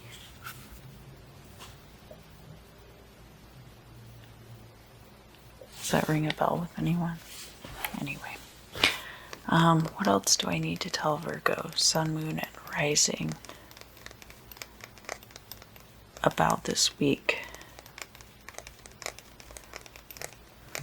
Yeah, I'm really getting a vibe that even though like Virgo season is over, so a lot of the Virgo sun signs, you've already had your birthday, there's very much a desire to like party and celebrate and kind of like enjoy life and maybe travel and things like that. And I think there will be some opportunities for that, but I'm also getting the caveat of that imagery coming back from earlier in the reading of the small child running out into the middle of the road. Even though the road isn't crowded, it doesn't make it not dangerous. So there's definitely something to be thought about there. What else do I need to tell Virgo, Sun, Moon, and Rising about this week? Is there anything? No? I think that's it, Virgo. I hope that you have an excellent week, and I'll see you soon.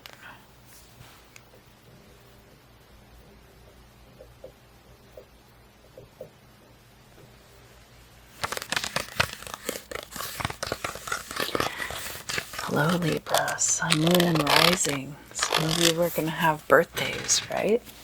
So happy birthday if you're a Libra, Sun sign, and you have a birthday this week. Excuse me. So we are talking about the week of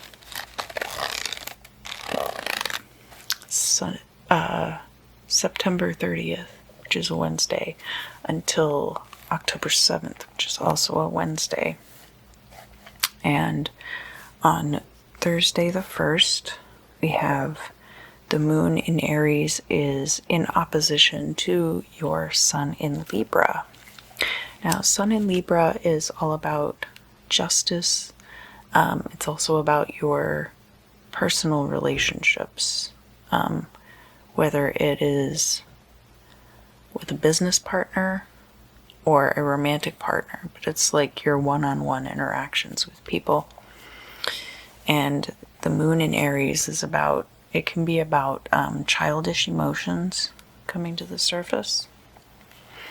So there could be something like that going on. And also it's a full moon, so some people get more emotional around the full moon.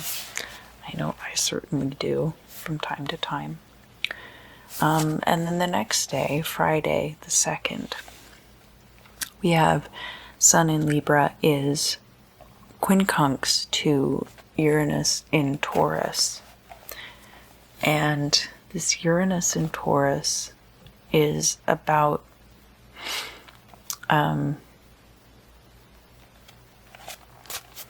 your possessions, and it can be about things changing about your possessions changing hands, but also to bear in mind that Uranus is the higher octave of the Sun and Venus. So at this time, Sun in Libra quincunx this Uranus in Taurus. It could be about your interpersonal relationships with the people around you and how that relates to possessions changing hands among you. People borrowing each other's stuff, maybe. And of course, because of Libra's connotation to do with court of law, sometimes those things are big things. Sometimes you borrow a car. Sometimes you borrow a painting, you know. So there's that. Oh gosh, I'm sorry. My bed is loud. It creaks, but I like to sit on the bed because I like to be comfortable while I do the scrying. Don't read my dreams. Don't read them. I'm trusting you. Then here, Sunday the 4th is when Pluto goes direct. So all of these planets that have been retrograde in Capricorn are going direct now. Pluto being one of them. And you have a quincunx between the moon in Taurus and the sun in Libra. So, whereas Uranus in Taurus is about all of these possessions moving around, changing hands, change. Moon in Taurus is about your emotional ties to your possessions. So, could be now you have opinions about things, but there's just kind of that general energy throughout the week where you've got a couple of quincunx with Taurus placements. And then on the 7th, which is Wednesday again, we have the moon in Gemini very early in the morning, like on the west coast.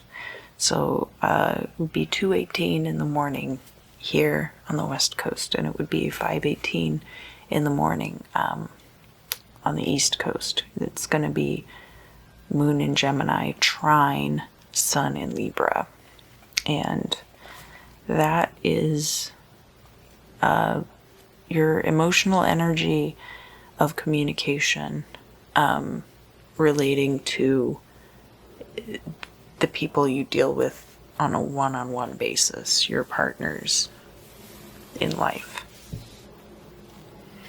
And could also relate to your emotional communications in legal matters, but probably with the people around you. So you'll have a really good window here on Wednesday morning where this trine is going to be encouraging that kind of communication. All right, so let's see, Libra. What is going on with you for this week of September 30th, 2020 through October 7th? I really feel like it's Libra, Sun, Moon, and Rising, but I'm really getting a strong sense of people being involved in political protest, and that's been the case for a lot of this year. So to those of you out there who are fighting the good fight, I do encourage you, and we're all grateful for your support, that you're out there speaking up against injustice. I just want to put that out there, because a lot of the readings that are like the tarot readings, and it's actually gotten a little bit more difficult for me to read tarot since I've been doing the crystal scrying because of the translation. It's the difference between seeing something and reading about it in a book, I guess is the best way to describe it. You see something and describe it rather than reading a description out of a book and giving it your own interpretation. But a lot of the crystal scrying readings that I've been doing for Libra, I've been getting very much the sense that a lot of you are out there involved in protests. And it's working. There are, some things are going to get better and some things are going to get worse. And that's just the progression of history. I guess there's that that curse, may you live in interesting times, right? These have definitely been interesting times. Open up the textbook and see your picture there, right? That kind of deal. And there's a lot that goes along with that you kind of put your own emotional states and your own livelihood get really wrapped up in these larger social issues, which is very inconvenient when you're actually trying to do things for yourself.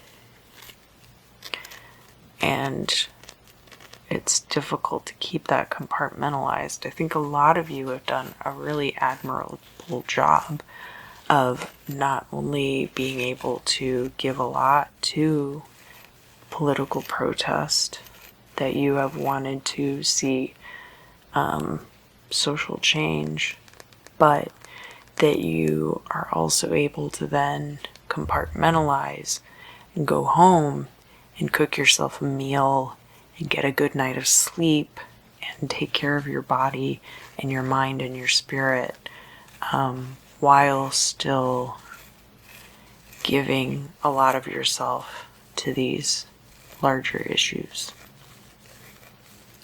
So I think there's definitely a lot of good being done out there, and a lot to be said for being able to maintain. In this time, nobody's really been maintaining like a normal lifestyle, but maintaining your mental health and spirit. And for those of you who have not been able to do that, so Libra seems to me like a sign where most of you would be much more geared towards compartmentalization and keeping things balanced. But of course, you're not just your sun sign, you're not just your moon sign, and you are not just your rising sign. And so you end up with, another placement kind of throwing you off balance. It's good to get a reminder to come back to center.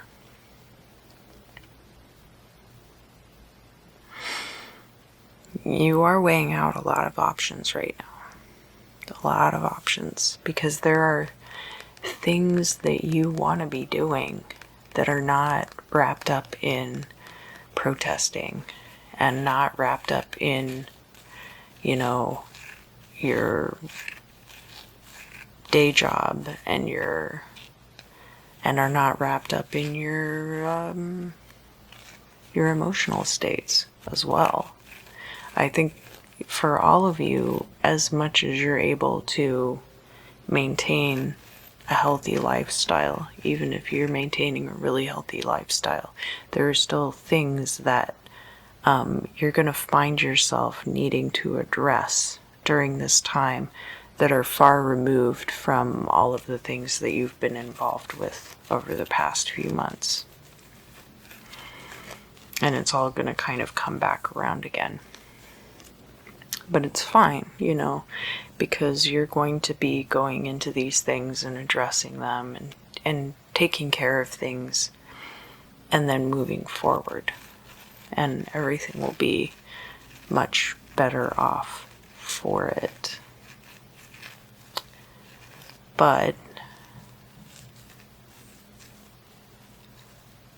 I feel like there's something else.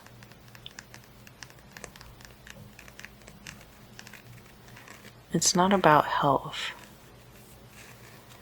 It's not really about well-being. I feel like it's about science. Like maybe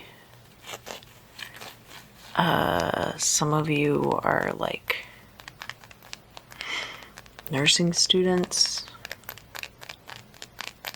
Yeah, I feel like there's some people out there who are watching this Libra segment, Libra sun, moon, or rising, and you are like a nursing student, or you're in a medical program, and so now, because school is coming back into session, you're trying to balance like the coursework with this social change. And I'm really getting science strongly as a discipline, because if it were like law or a lot of other fields, it would be tied in with all of this already in a way that would make it much more easily integrated. And science is definitely a big part of all of this, and very important. So I understand why you would want to pursue a scientific degree. I certainly did. It's been a mixed bag, to be honest.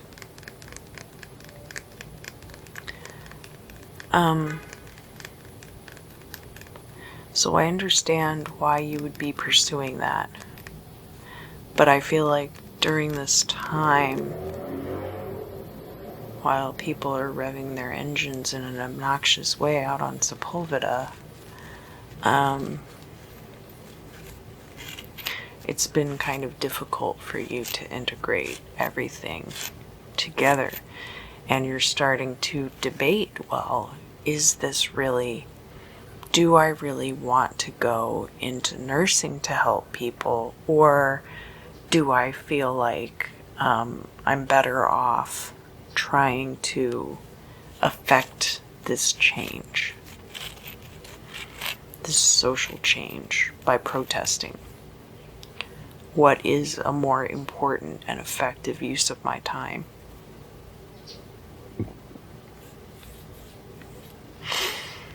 What is a more important and effective use of Libra, Sun, Moon, and Rising's time?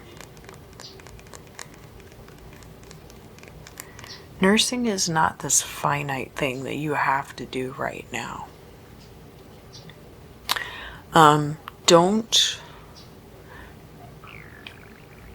you know, if you drop out, you don't let your grades fall. Like, don't let your academic standing be diminished. If you feel like you're having a hard time balancing both, it's okay to put nursing down, pursue this other thing, and then come back.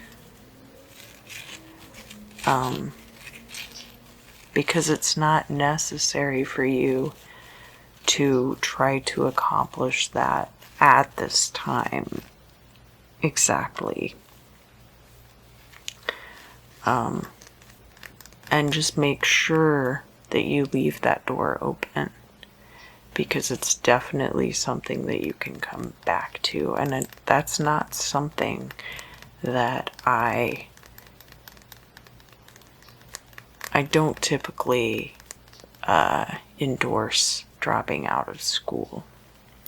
But if you are trying to choose between, do I make this change now and then come back to my education soon, the time for this change is now.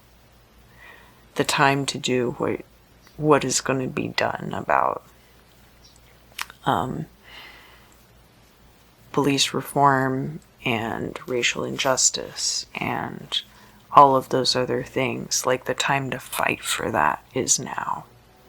So if you're going to do that, this is the time to do it, as opposed to nursing can be kind of put off for a little bit. What else do I need to tell Libra, Sun, Moon, and Rising about this week? Oh, excuse me. September 30th through October 7th. What was going on back in August?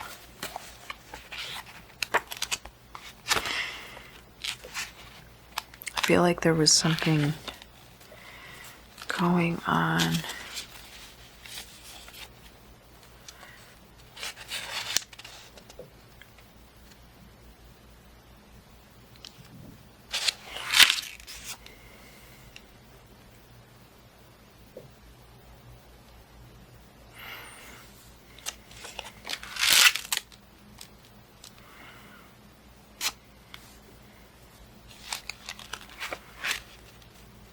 They're like, I feel like this is okay. I feel like this is something that's kind of personal to Libra, Sun, Moon, and Rising. If it applies, it applies. I feel like there was something that was going on in the month of August that you thought maybe would be kind of wrapped up or to like a point of closure by the time that you went back to school, and that has not been the case.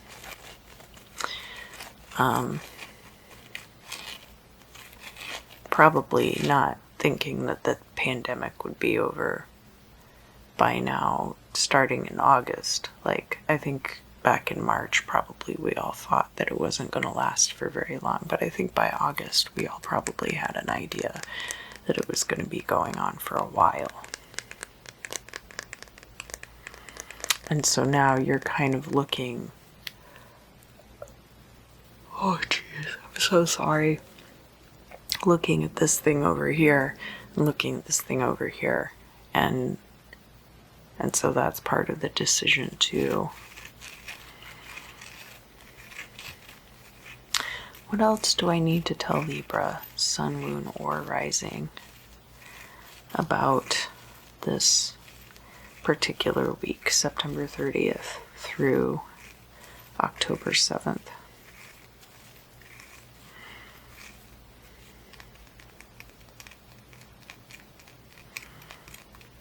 Yeah, just give as much as you can.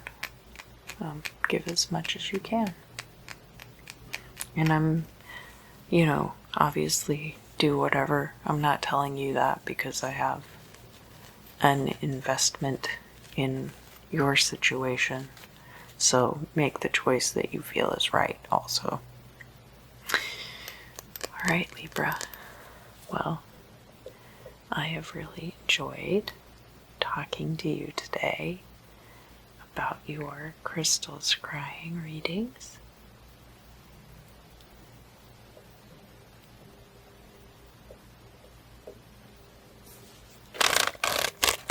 Hello, Scorpio, Sun, Moon, and Rising.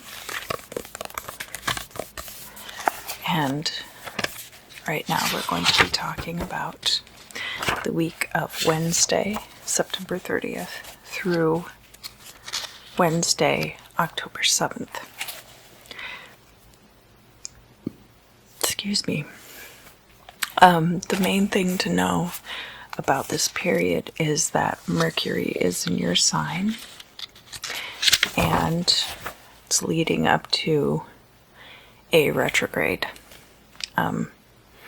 So on Wednesday the 7th October, Mercury will be entering the storm before the retrograde. Other notable moments, the 3 planets that have been retrograde in Capricorn will be going direct.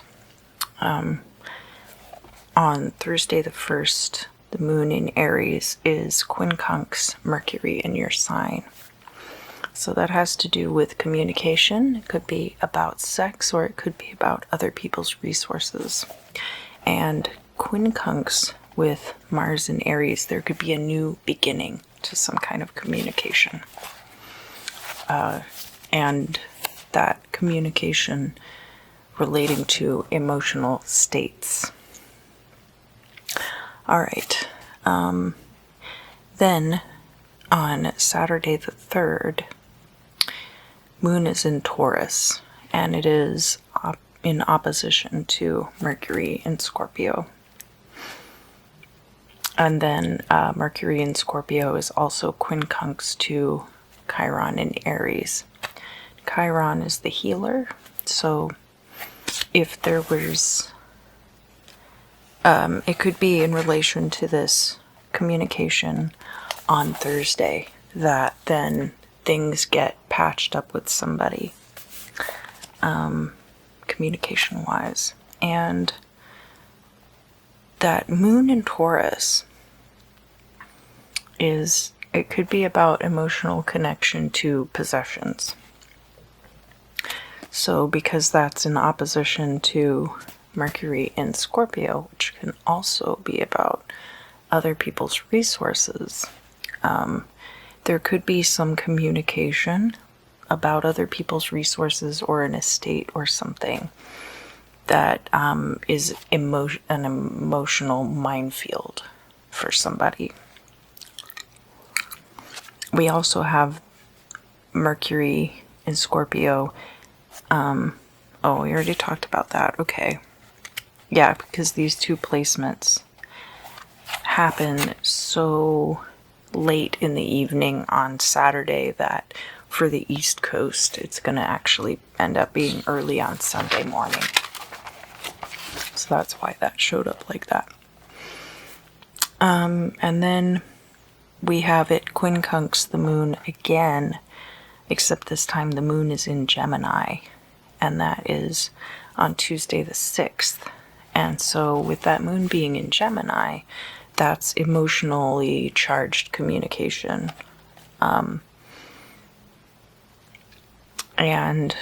quincunx, it could be a really passionate communication about sex. It could be like sexting or a very intimate phone call or something like that. And that could be in the afternoon or evening of Tuesday the 6th.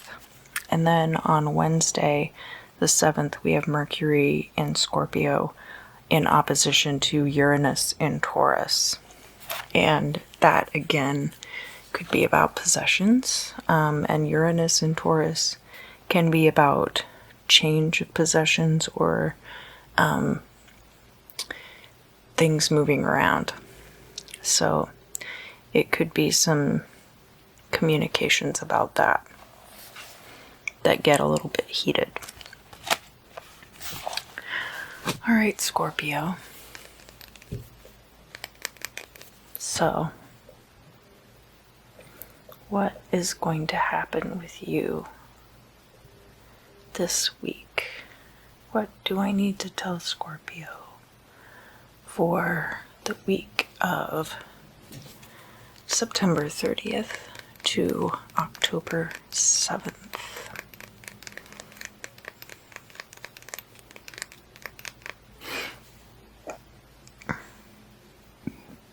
Excuse me. There's actually a lot more time here.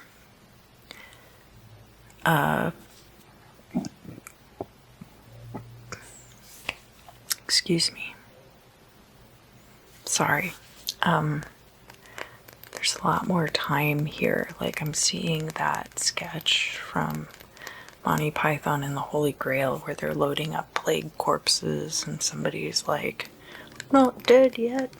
And they're like, you will be soon enough.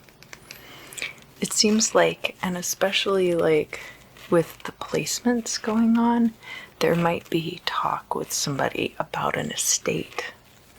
And somebody might be getting overzealous with their communication about this estate.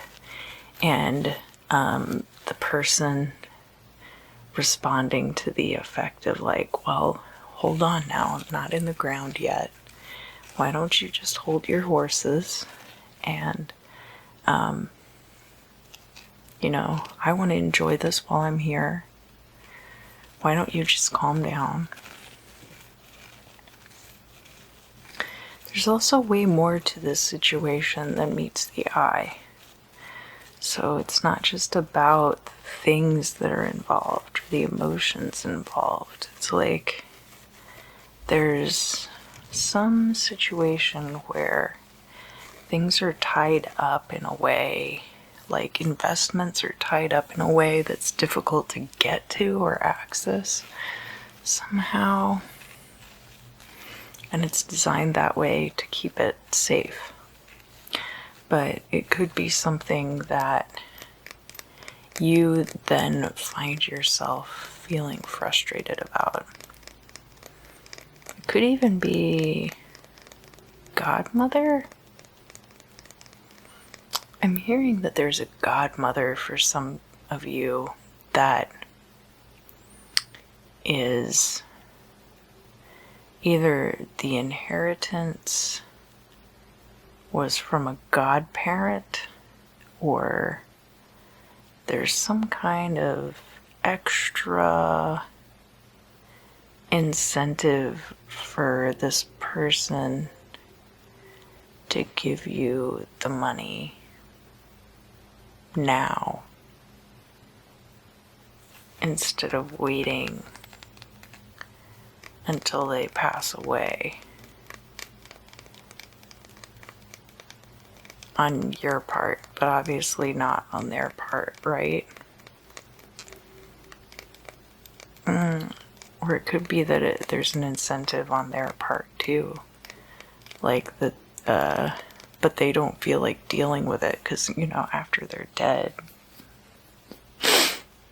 they're not going to care, right? So they can just like sit on it however long they want. I can't imagine what the incentive would be on their part other than just to have you stop bugging them about it. But it's not something that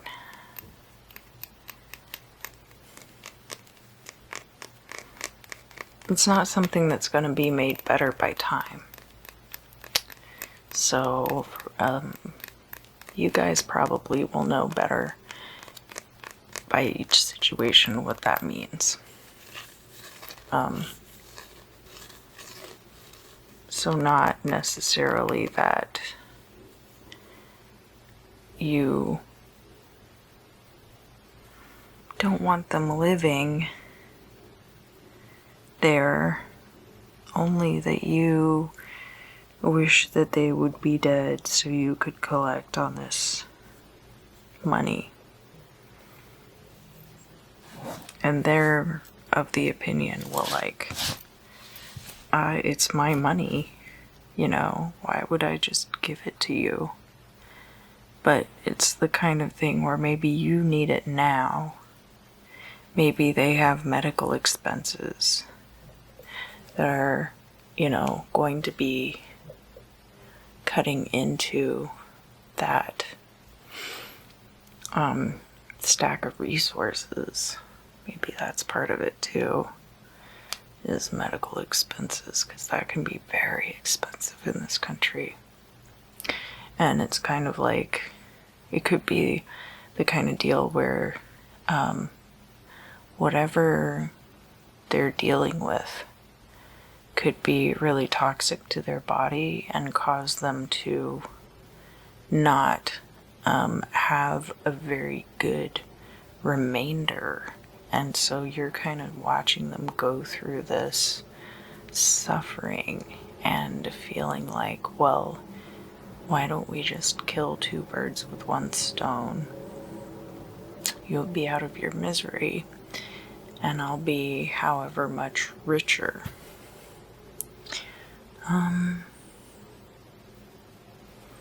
Yeah, so I feel like that's a situation for some of you Scorpio, Sun, Moon, and Rising out there, and there could be any number of situations that are encompassed by that. You don't have to be a terrible person to wish that somebody would just pass away already. I mean, there can be some really altruistic reasons to hope that someone has an easy passing, for sure. I don't know if that's this, but there can definitely be that dynamic to it. What else do we have going on here? Scorpio, Sun, Moon, and Rising.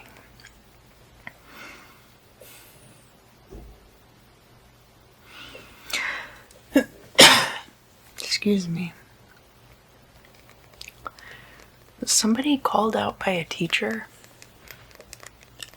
Like, either you're in class, or it's also possible that you're a parent and your child was like acting up in class. That could be a scenario for some of you out there. And you're having to have like these parent-teacher conferences with this, you know, with a teacher, and not really seeing eye to eye, and it's very difficult because it's all online, and so it's like having to figure out that dynamic in the digital space. You can't exactly just block this person because they're your child's teacher, and you have to find a way to like reach some kind of agreement in favor of education.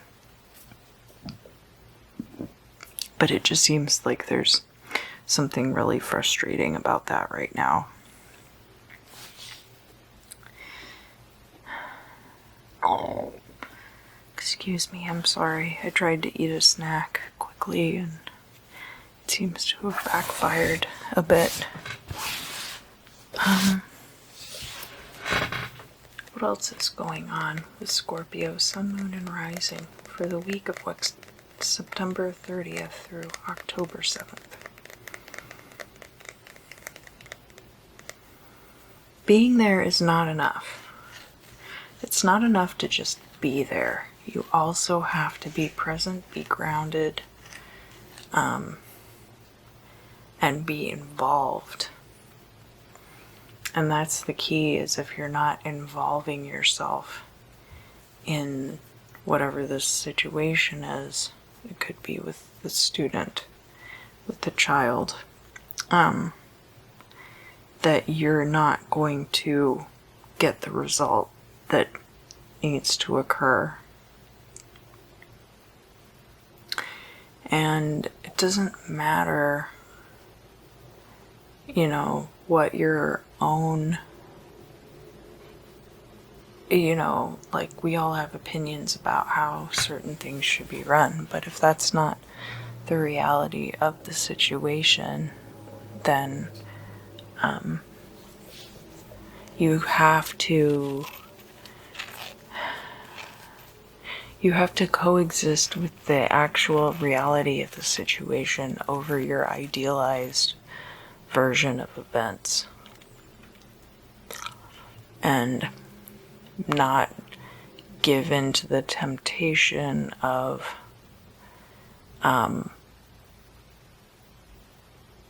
signing up to change the world and then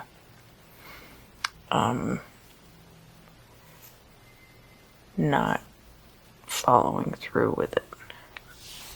It's perfectly fine to decide that you're going to change the world, but you're not going to get the results that you want if you just write your name on the paper and then don't put in the work. And I think there's more to it than just putting your voice out there. Your voice has to be heard by the right people, and the work is the most important part. Like, it almost doesn't matter what you say as much as the effort that goes into the progression through space and time. What else do I need to tell Scorpio, Sun, Moon, and Rising about this week, Wednesday, September 30th through October 7th?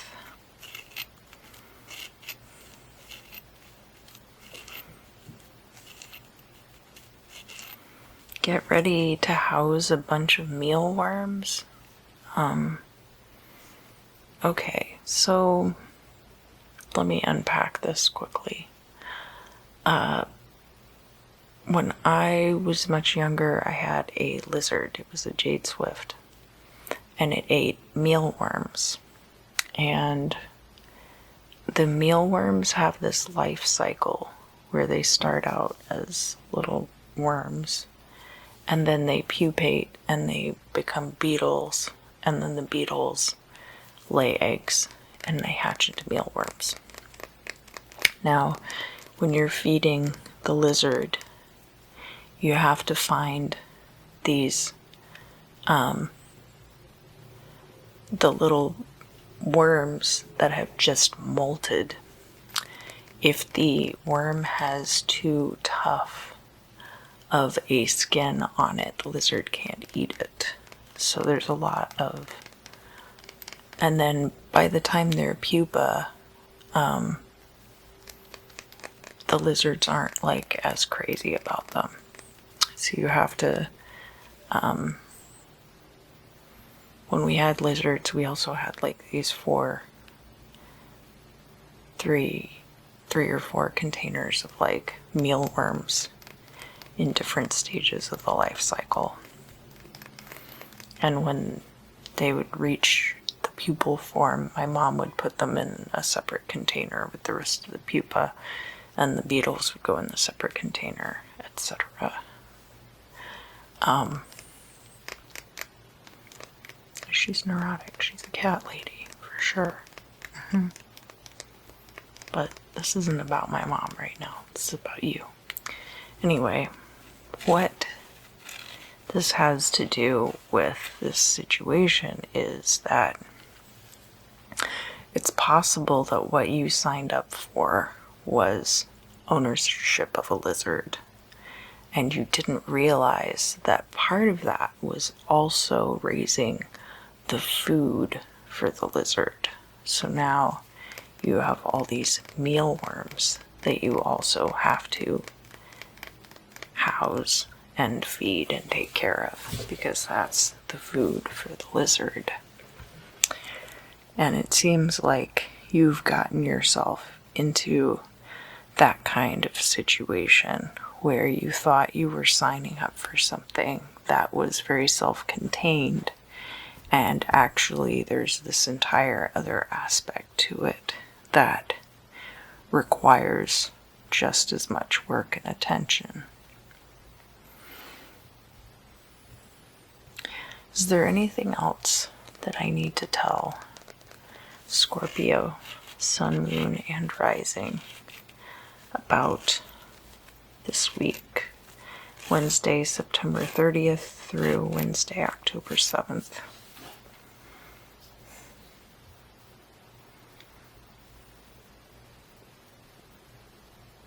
I don't think so. I think that's it.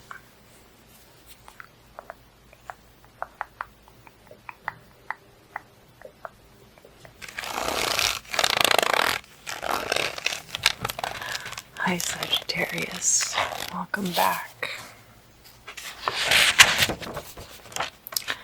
As far as the ephemera are concerned this week, excuse me.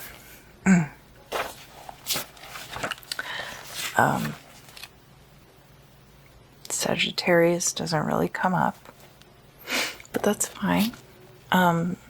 All the planets that have been retrograde in Capricorn will be direct this week. There's a full moon in Aries, and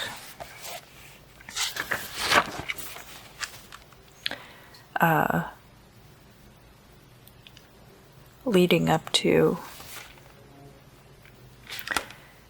the Mercury retrograde, Mercury's going to be going into its storm as well. So you'll start feeling the effects of the Mercury retrograde.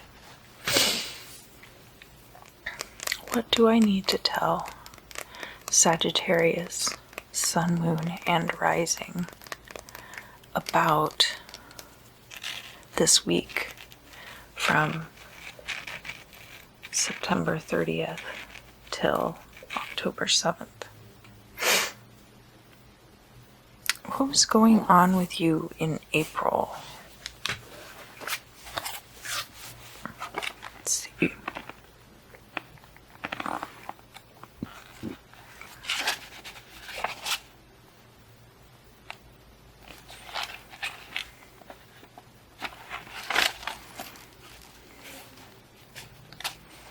Do I see anything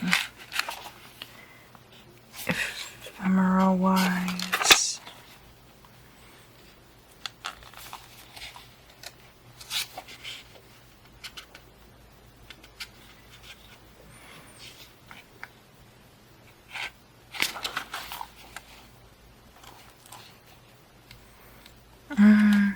Yeah, I feel like,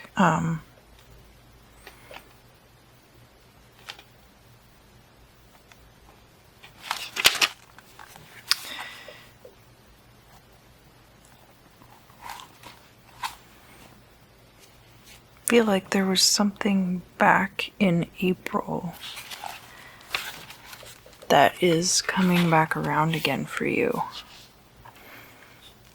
Like, maybe there was a job interview that you went on and you never heard back about it, or there was like somebody you started talking to around that time and they just kind of fell off or something like that. I feel like there was something that started happening in April, and you are going to be seeing parts of it come back around again this week. April to September or October is like a pretty decent chunk of time. I think that's like, what, 6 months? May, June, July, August, September, October. So yeah, about 6 months, about half a year ago. Like a water park? I mean, because everything was so up in the air at that time. So it's tough to say if there was anything like specific enough, you know, like all of these situations would have been so vague at that time. And that might be the deal, is like people were not really sure what was going to be happening. And so I think probably a lot of stuff just got kind of dropped. And so now maybe there's a reevaluation going on that involves you. It could be a job situation. I'm getting pretty strongly that it could be career or job related or money related. Like maybe you wanted a promotion or a raise, and because of everything that was going on, your employer was like, hey, let's give it X amount of time. If they're a good employer, they probably gave you a time frame.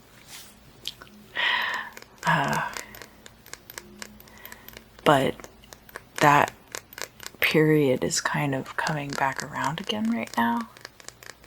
And so you are going to be seeing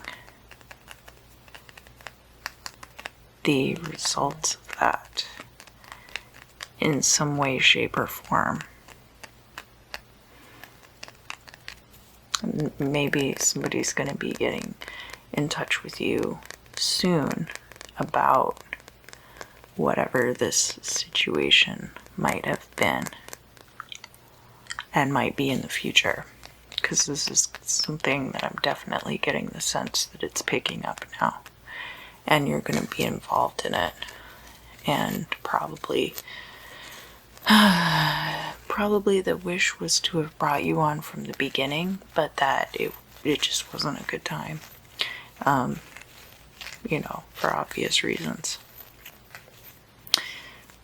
What else do I need to tell Sagittarius, Sun, Moon, and Rising about this week, September 30th?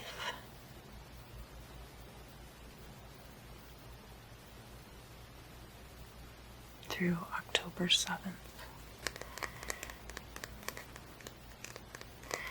Get ready for the paintball tournament. Maybe some of you are into paintball and you're going to be able to go out and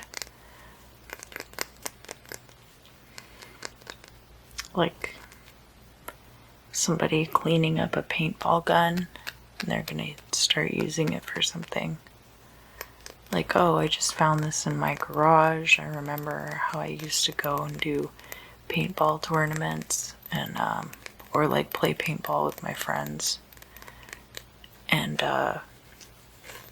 it's getting to be a time where we think we might be able to do that again. Possibly. But right now you're just kind of like cleaning up your air gun, and like if you let the paintballs sit around for too long, they have that gel coating, like a gel cap kind of coating, and they can all like fuse together, so you're like going through all your paintballing supplies to see like what's going on with them, and if you need to buy new paintballs, or if you can like, dry them out or whatever so that they'll still work.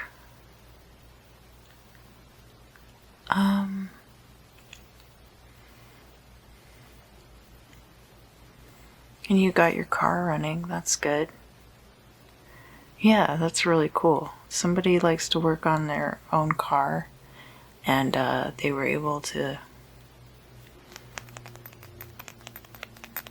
get their car working properly. So, congratulations. It's a very gratifying feeling to be able to work on your own car.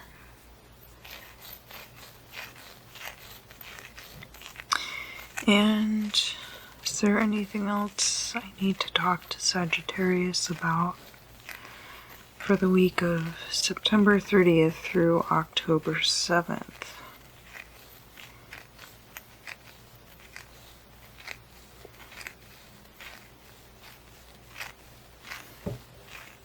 somebody's going to get an opportunity for their teeth to get knocked out. Be really careful.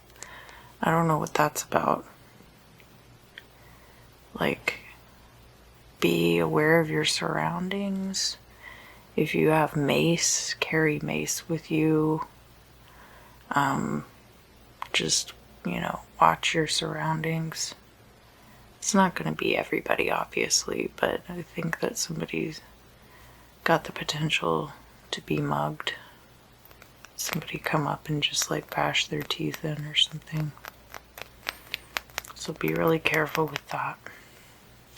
I always hate having to say stuff like that in the readings, but I would rather tell you and have you be on your guard than not tell you, and then people be like, well, you didn't tell me that was going to happen. You're a bad reader.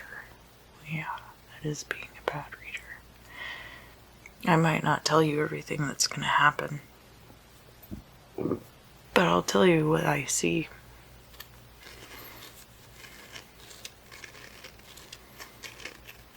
How many of you are getting blank for Christmas? How many of you know what you're getting for Christmas? Like, I feel like a lot of you, and this was in the Sagittarius reading last time, a lot of Sagittarius are getting really, like, excited about the holiday season already. I mean, that's good, and I'm glad, you know, because you gotta have stuff to look forward to. But, I feel like some of you already know what you're getting for Christmas. Or maybe have it picked out. And you're starting to develop, like, your plans. What's gonna be happening? What's the deal about the Christmas present? What significance does that have to Sagittarius, Sun, Moon, and Rising?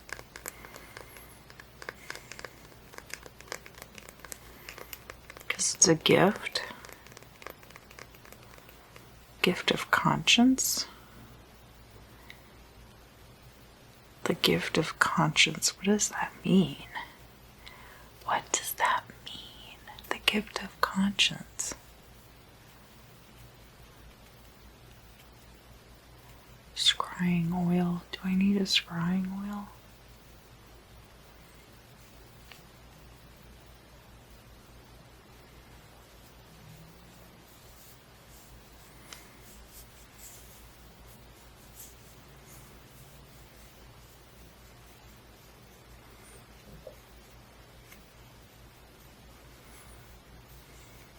That's 700 years.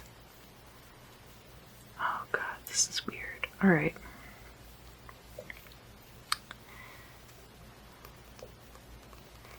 Christmas, getting the gift of conscience, 700 years ago. 700 years in the making, sorry. 700 years in the making. What is this, like a generational legacy? No, it's not like a generational legacy, like specific to your family. I feel like it's more like this particular event is 700 years in the making, and it's going on this Christmas, and you're like really excited about it. Is it like a planetary event? What's going on?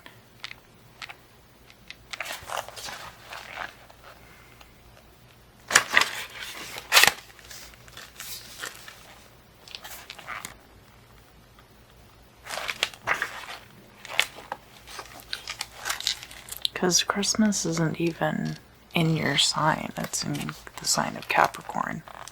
I mean, you know, like December birthdays are mostly Sagittarius birthdays, but Christmas is like a Capricorn birthday.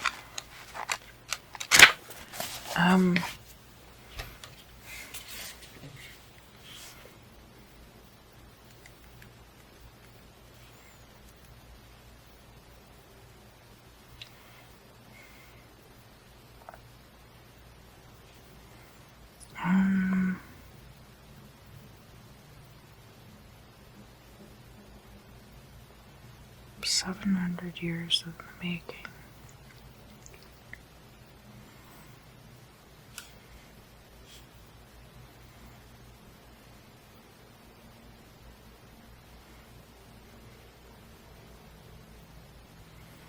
Well, there won't be a new Hallmark movie this year, so that's a victory for all of us, I think. I'm kidding. I'm sure a lot of you probably enjoy Hallmark movies on some level. I do not.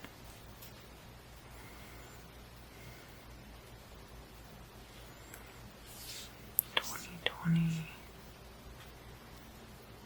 planets.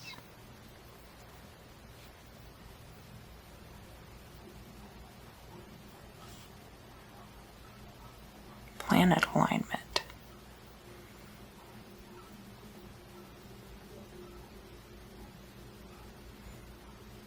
Okay, well, there's going to be planet alignment 2020, where to look at Christmas.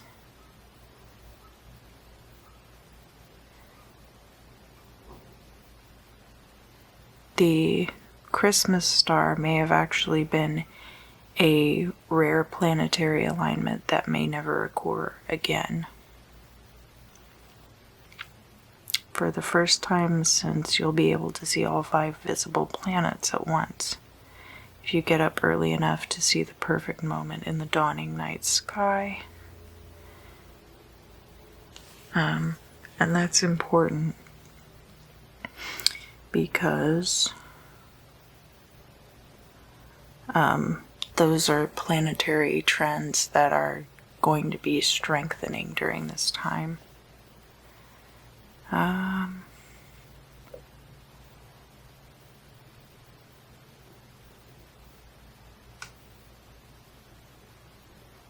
It just keeps saying all this rare planetary alignment.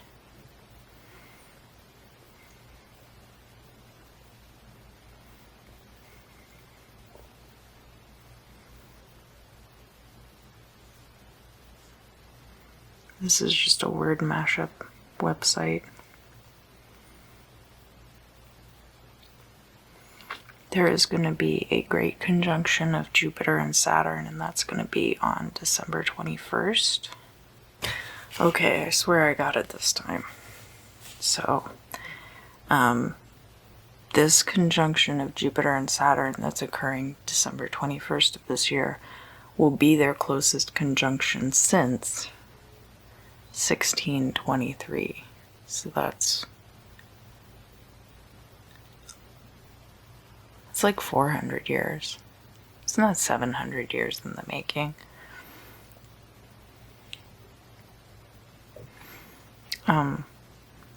That's still impressive. But this conjunction started developing in June of this year, I think.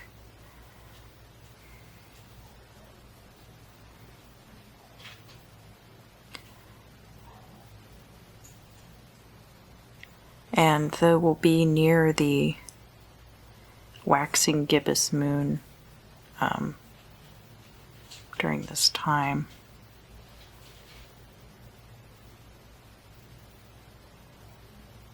But it's rare because Saturn moves so slowly and they're so far away, you know.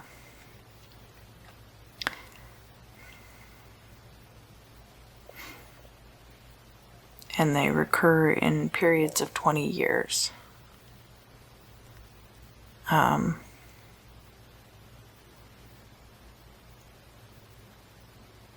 So that's kind of neat. Doesn't say anything about what sign they're gonna be in. Probably Capricorn. So Jupiter and Saturn conjunction in Capricorn.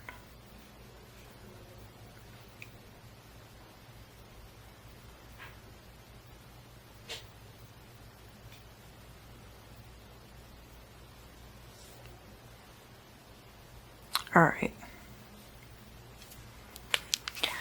So for some of you, that's going to be big deal. Why is that a big deal? The Jupiter-Saturn conjunction coming up in December. I feel like it's something you might not even notice until the night of the event. Like you're just randomly gonna look up at the sky and be like, those two really bright objects in the sky over there, they're so close to each other or something like that. Like you're just gonna notice it while you're having a really nice event. Like you're gonna be going through something really lovely and pleasurable, and you're just gonna look up and see that this is going on in the sky. It might be like that. And you're really looking forward to this event, but you don't. It's kind of like you know that this is gonna happen, but you aren't aware of it yet. I don't know how many of you can relate to that. That's something that I experience a lot.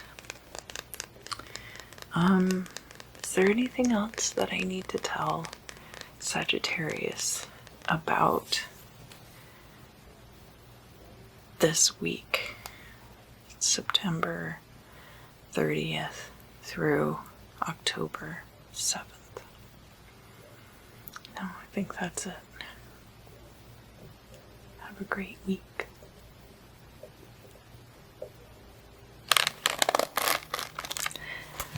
Hello, Capricorn.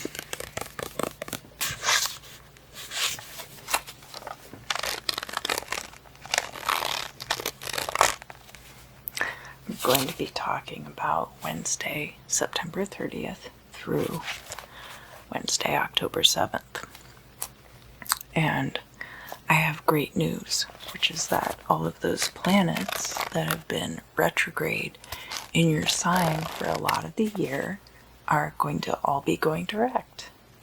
And in fact, there's going to be a really cool Jupiter-Saturn conjunction. It'll be the closest that they've been to each other at that time.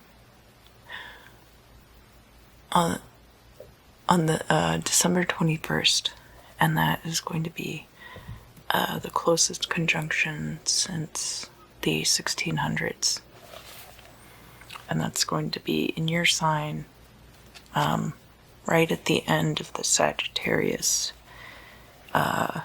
sun sign period, and on the solstice. Alright, so Moon is in Pisces on September 30th, and we have Saturn and Pluto both forming a sextile to that Moon in Pisces. And the Saturn in your sign is forming sextile to the Moon in Pisces when it's void of course. So that means that it's kind of just there wandering around in the sky before it goes into the next sign. Moon in Pisces is it's a very watery energy, but it's also a very,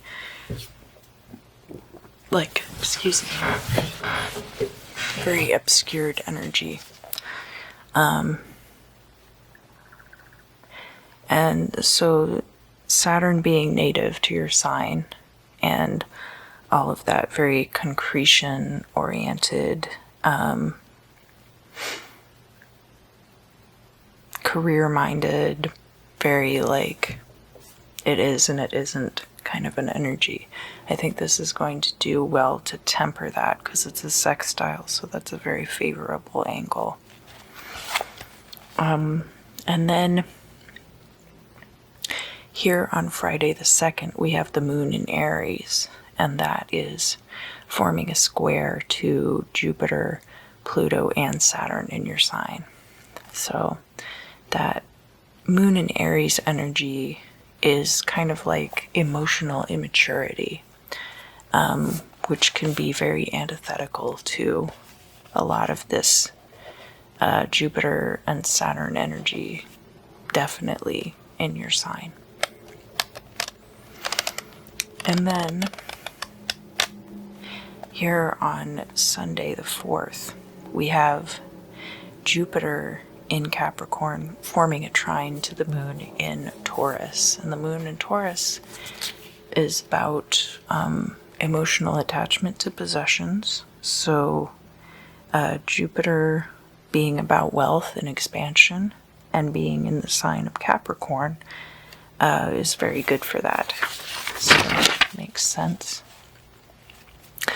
Monday, that trine is going to be, that's when that trine is going to happen on the East Coast. And then, of course, the Pluto and Saturn in Capricorn are both going to kind of follow that pattern throughout the day on Monday. And when Saturn is trine to that moon in Taurus, it's going to be void of course. So that gives it more of a flexibility. Anything goes kind of a feeling. And because the Jupiter comes in first, bringing in that wealth and expansion, and then the Saturn is the last placement to kind of cycle through, that's the concretion step. So,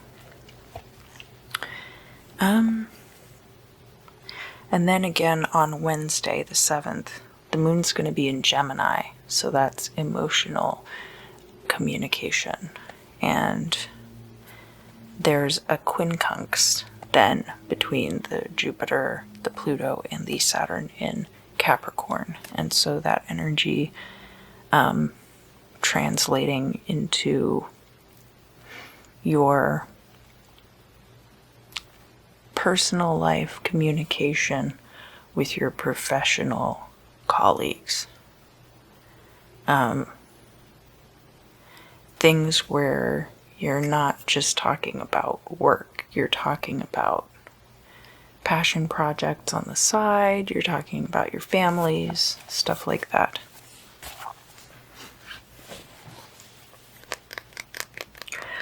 All right, Capricorn. What am I to tell you about for this Wednesday, September 30th through October 7th? What do I need to tell Capricorn about this week period?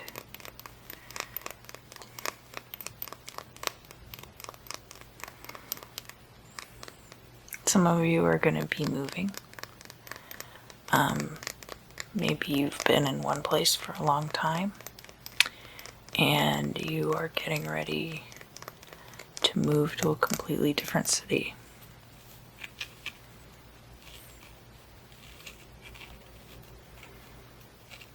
There's something on the back porch and you're debating whether or not to bring it with you. Or whether, you know, for people who are moving, for those of you who are not moving, it's possible that you have this back porch. You've got, you know, I don't feel like it's a really cluttered back porch, but I feel like there's this one thing. I know in my parents' case, they had this, it was a copper part of a still, a moonshine still, and they had it on their back porch, and it just looks like this piece of junk. And it's, you know, a historical artifact to some extent, for one, and it's also, I mean, it's made out of copper, so copper's worth quite a bit of money. But I feel like there's something like that on your back porch. It's old and dusty, and it's just like covered in outdoor cobwebs, dirt, grime type stuff. But you're debating, like, should I hold on to this? Is it is it worth anything? And so you're going to be kind of looking at this thing and evaluating whether or not you want to try to sell it, or whether you want to just throw it away or just leave it there with the house. If you're moving, you might decide to just leave it. Some of you are going to end up selling this thing and it's going to be worth quite a bit of money. And that's not going to be all of you, because all of you are not going to have, like, you know, the Ark of the Covenant on your back porch or whatever. But I feel like there are some of you out there that actually have something on your back porch that's worth quite a bit of money and you're thinking of getting rid of it.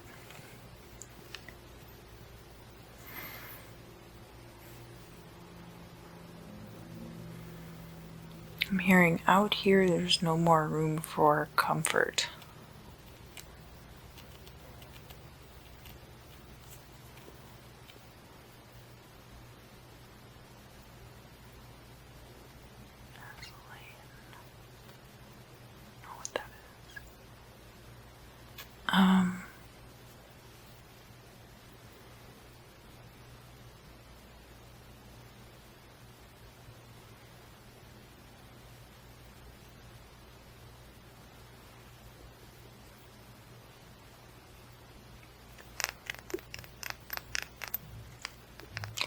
Do I need to tell Capricorn, Sun, Moon, and Rising about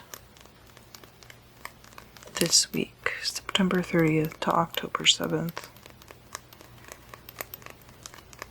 Yeah, something about an artifact. Is this the same thing from the back porch? No, this could be something that you're looking at online. Some of you are going to be looking at online artifacts, like doing research and studying about something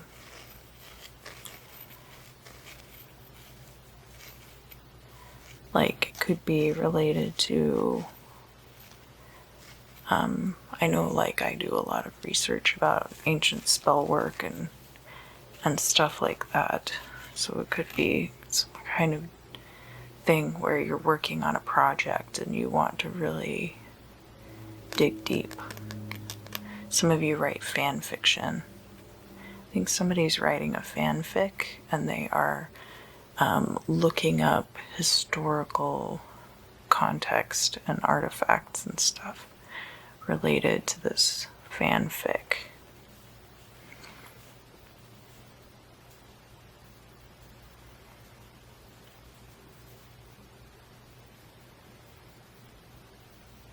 It's not much of a story without context. You're right about that. I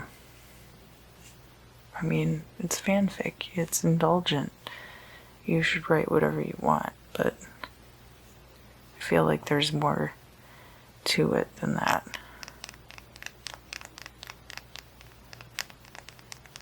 And you're looking for support with this endeavor.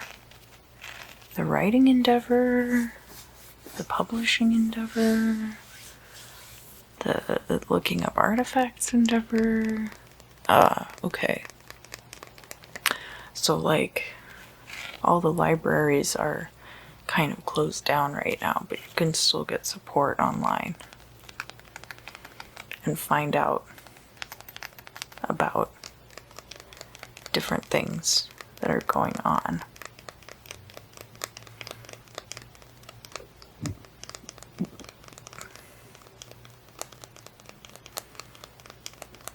Almost as if there weren't enough to go around. What is that in reference to? The artifacts. Okay. So you're looking at this one. Is it like a set of artifacts? Yeah. What is it? A game board? Is it drinking glasses? What kind of artifacts are we talking about? Ceremonial headgear.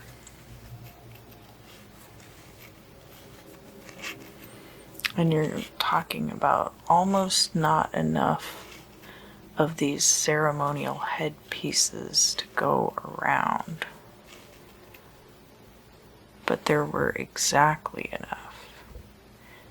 Oh, what are they like? I see like feathers, like a bunch of feathers coming off of these things. Maybe it had to do with the number of birds that were involved, and you had to like get the right amount of feathers to make these headdresses. And a certain number of people had to have one for the ceremony, for the ritual.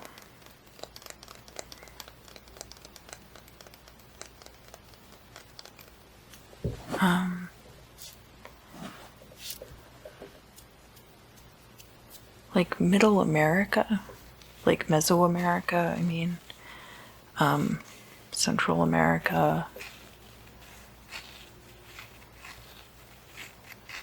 native culture, the Aztec ceremonial headdresses. Hold on. I won't get too sidetracked.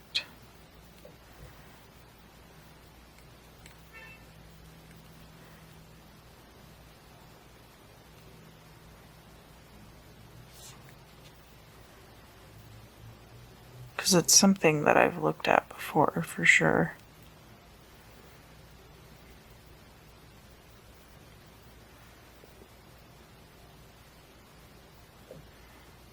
Okay, so I'm seeing like these Aztec headdresses.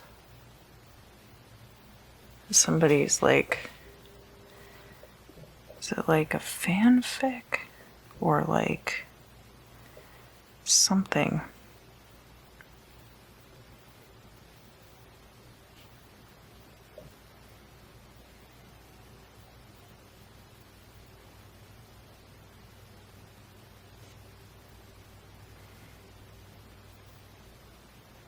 Okay, well I've seen what I need to see of that. I'll put the phone down. I don't want to get too sidetracked. The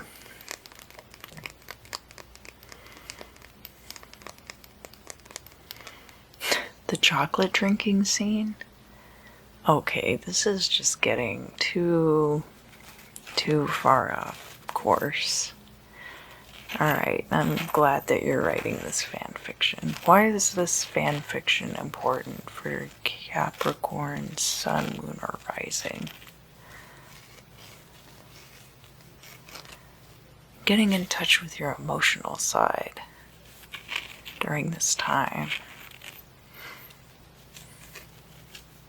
Yeah, because I almost said Cancer. Capricorn and Cancer are kind of like opposites. Like Leo and Aquarius. Or Virgo and Pisces. Alright, what do I need to tell Capricorn, Sun, Moon, and Rising about this week, September 30th to October 7th? Gown? Graduation gown? Well, this isn't graduation kind of time of year. Your graduation gown just arrived in the mail.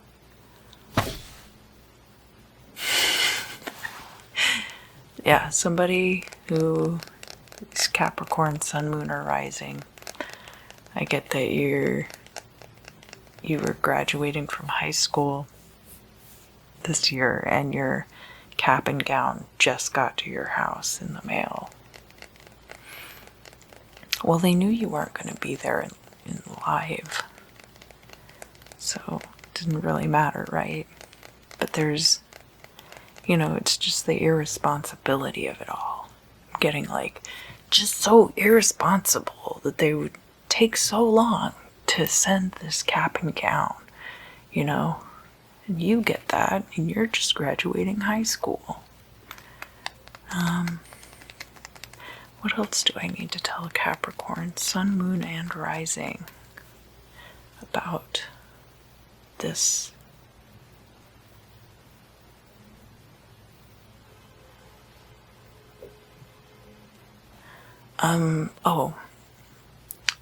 For some of you,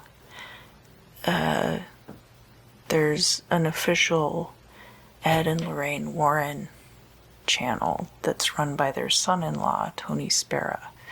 And he's been doing this series about, it's basically like a ghost hunting course on YouTube. And there's a video about earthbound spirits. And you should watch the video about earthbound spirits. I mean, I feel like everyone should, but I'm feeling compelled to say that at this time. Is there anything else that I need to tell Capricorn, Sun, Moon, or Rising about the future next week? Yeah, that's it. That's all.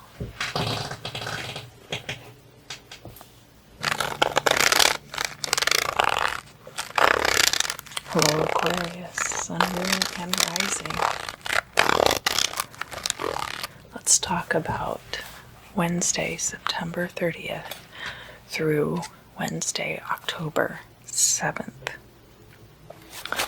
So, as far as the ephemera are concerned, there's nothing for you this week, but all of those planets that have been retrograde in Capricorn are going to be going direct, and there's going to be a full moon in Aries, and that's going to be on Thursday, the 1st of October.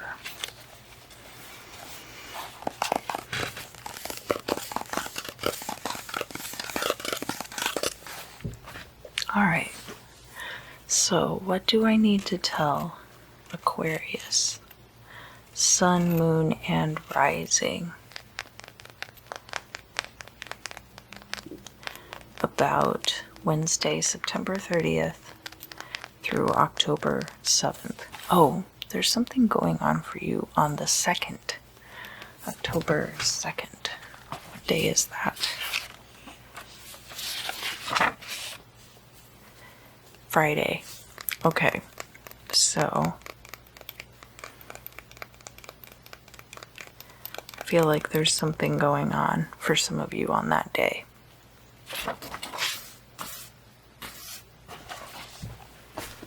What is going on for Aquarius on Friday, October 2nd? Driver's license renewal?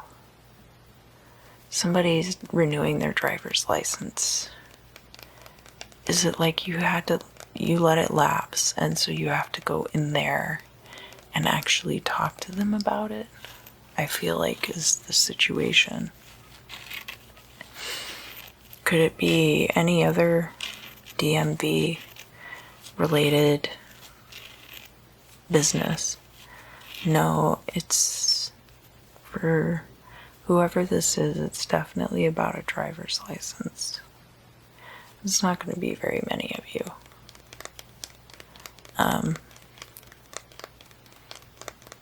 Is it a lost driver's license? No, this is very specific.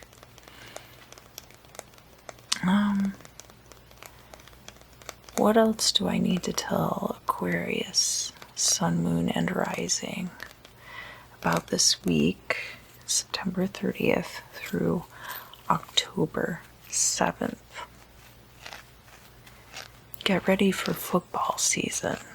I don't know if some of you Aquarius are big football fans, or it could be that you're not big football fans. I feel like for whoever this is for, the football season represents something else. What is so important about football season? Chips and dip? Free food? Nachos. You can make nachos without a football game. You don't have to have a football game going on to eat nachos. It was like the whole routine of the nachos and the football going on, and like somebody else was preparing the nachos, so maybe that's why. And this year you're like, I'm not gonna get any nachos because there's no football.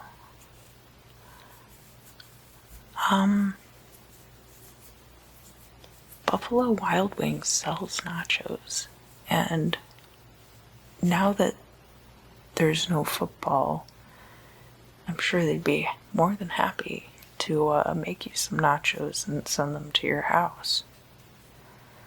So, problem solved, Aquarius. Why is this such a big deal?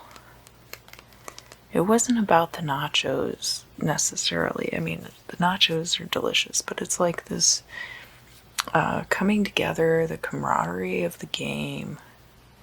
And I feel like this translates to a few different situations. It's not just the football and the nachos. You know, it's like American pastimes, like mom and apple pie and white picket fences and stuff like that. That you feel really nostalgic about a lot of these things right now related to football season that we are not going to be indulging in at this time. And you're just feeling like normally you wouldn't be necessarily like into watching football, but it's like all of these things that go with the football game. What else do I need to tell Aquarius, Moon and Rising about the week of September 30th to October 7th? Book order. What, like, you have to read them in a certain order, or there's a book that you've ordered, or book on back order?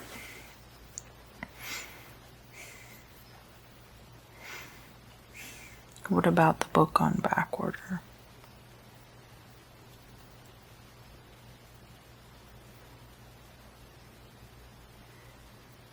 Seven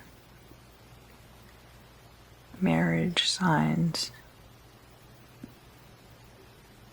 that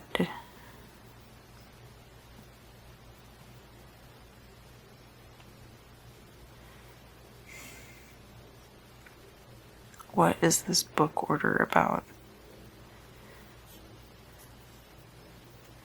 It's one of these self-help books.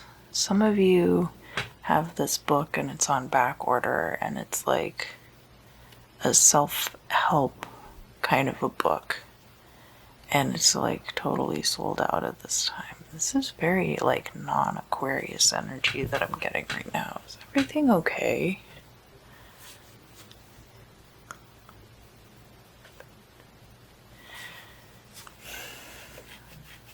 Yeah, you're just clearing your house out. There's like a lot of this mental energy, and you're just like clearing all of these things out. And part of that is like ordering, like, what is it, like a KonMari book maybe? Yeah, it could be that. Like, it's this it's like ironic because it's a book about habits for effective people, and and it's on back order, you know, or like, I always thought that, what is that book called? The Art of Tidying Up? Like the irony of buying that book and having it sitting around your house. I feel like this book is on back order, and it's a self-help book, and whatever the book is about, it makes it just like super ironic that it's on back order. like Murphy's Law kind of a deal or something like that. Or like a book to tell you you don't need books to tell you what to do or something. I don't know. What else do I need to tell Aquarius, Sun, Moon, or Rising about this week, Wednesday, September 30th, until Wednesday, October 7th?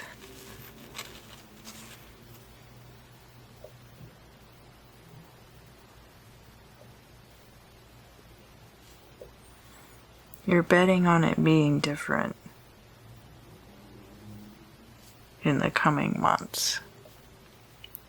Like, instead of this representing the new normal, you're betting on things going back to normal. And, is that realistic for Aquarius? Sorry, my creaky bed. I just like to be comfortable while I do readings. Is that realistic for Aquarius? This idea that things at some point are going to go back to normal. It is, but it isn't. Like, we will have football again at some point, but things are not going to be exactly like how they were before, and that's gonna be good and bad at the same time. Some things about that are gonna be really good, and some things about that are gonna be bad. Like, obviously, it would be way cooler if you could just go wherever you wanted and not have to wear a face covering. Now, I personally, my own personal opinion is that face coverings are awesome and everyone should have to wear them. But that's my own personal opinion that I would not enforce on other people outside of a pandemic setting, outside of it already being something that is being federally regulated, right? And would not take it beyond that. I'm not going to hunt people for sport for not wearing face masks in public, but it is my preference. Okay, so that out of the way.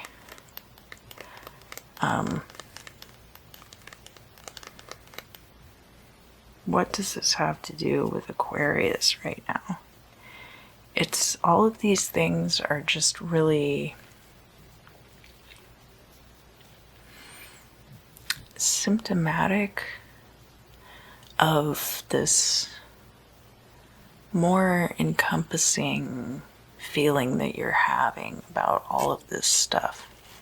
That there's just a lot of things that are really, really broken right now. And so you're thinking about, you know, times in your life where you were able to go out and do things, watch football, eat nachos with a group of people, have them uncovered on a table, and that not be a big deal. But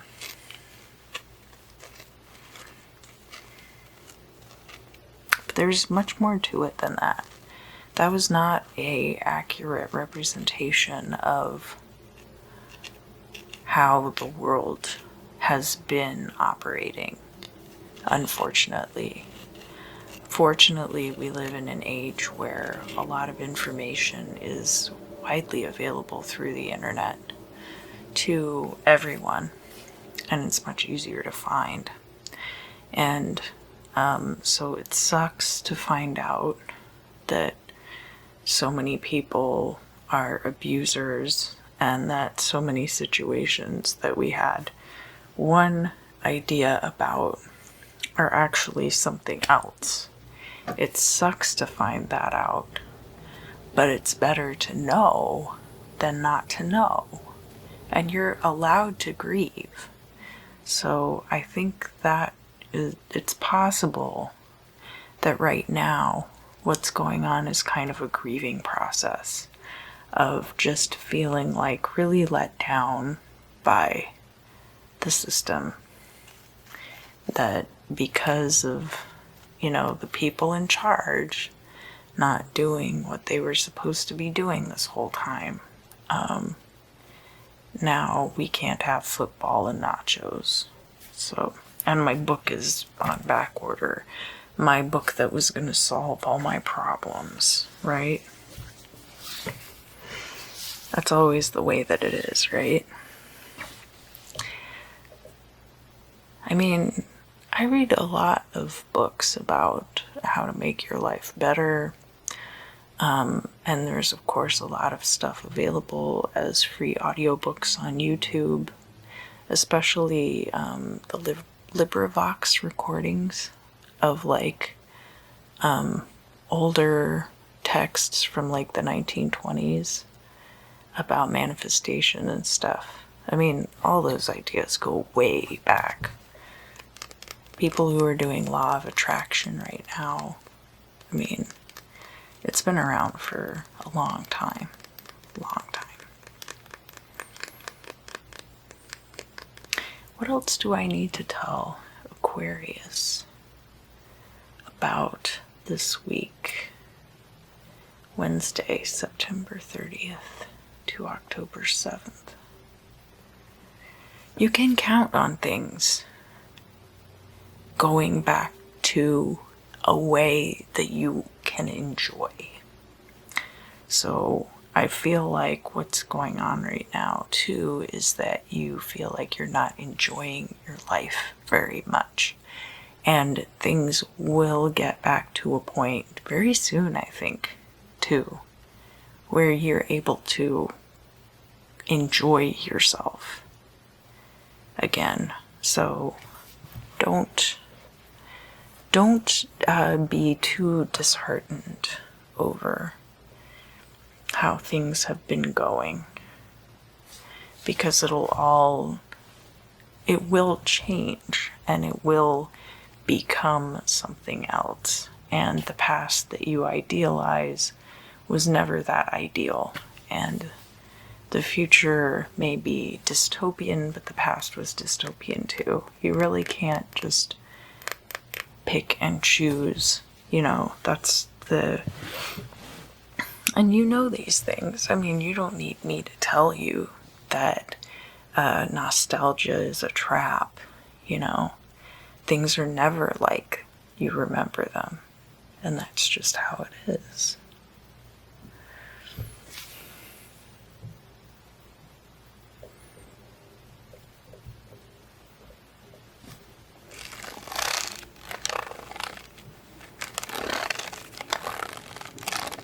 Hello, Pisces. Sun, moon, and rising.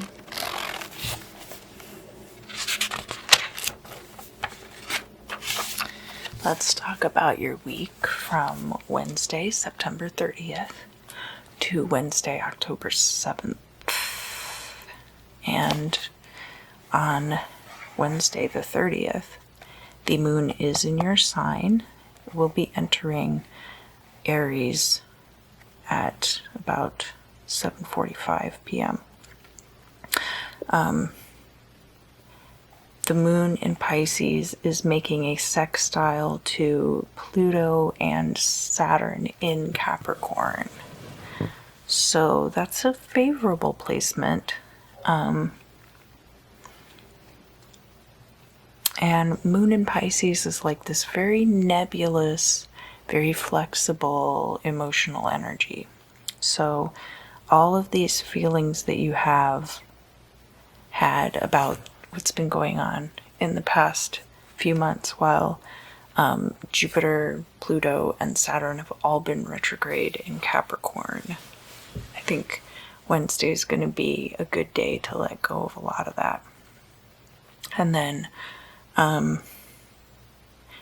also in the afternoon, there's going to be a quincunx between the moon in Pisces and Venus in Leo. So that would be a good time for playful romantic energy.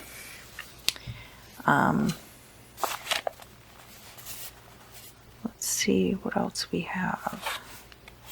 Okay, so then on Sunday, which is the 4th, you've got the moon in Taurus, sextile with Neptune in Pisces. And Neptune is native to Pisces, so that's like a kind of a nebulous, watery sort of an energy, just very watery. And moon in Taurus is the emotional attachments that you have to possessions. Is related to that a lot. So you can have maybe more flexibility coming into your emotional attachments to material goods. And what else? Okay, so Wednesday, the moon is going to be in Gemini, and it's going to be square to Neptune in Pisces. So that moon in Gemini is all about emotional communication. And with it being square, Neptune in Pisces, things could be kind of unclear. And misunderstandings might be occurring on that day because of that. Alright, so Pisces. What do I need to tell Pisces about Wednesday, September 30th through Wednesday, October 7th?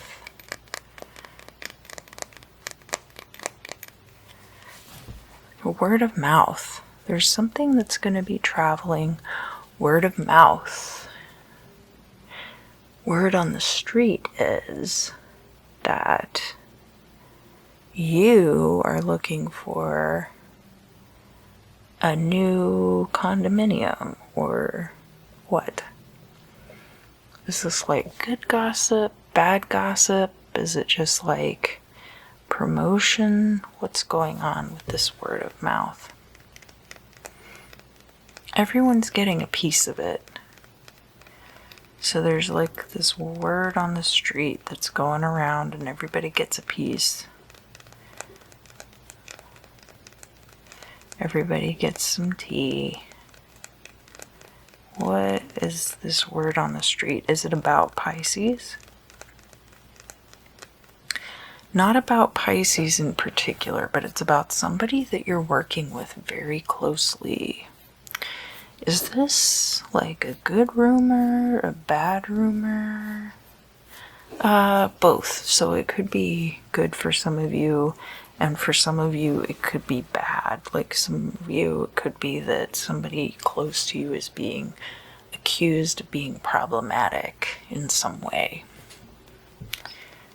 But for some of you, it's going to be good. Like there's going to be rumors going around that somebody is going to get a series picked up on Netflix, or somebody close to you is getting a promotion, something like that.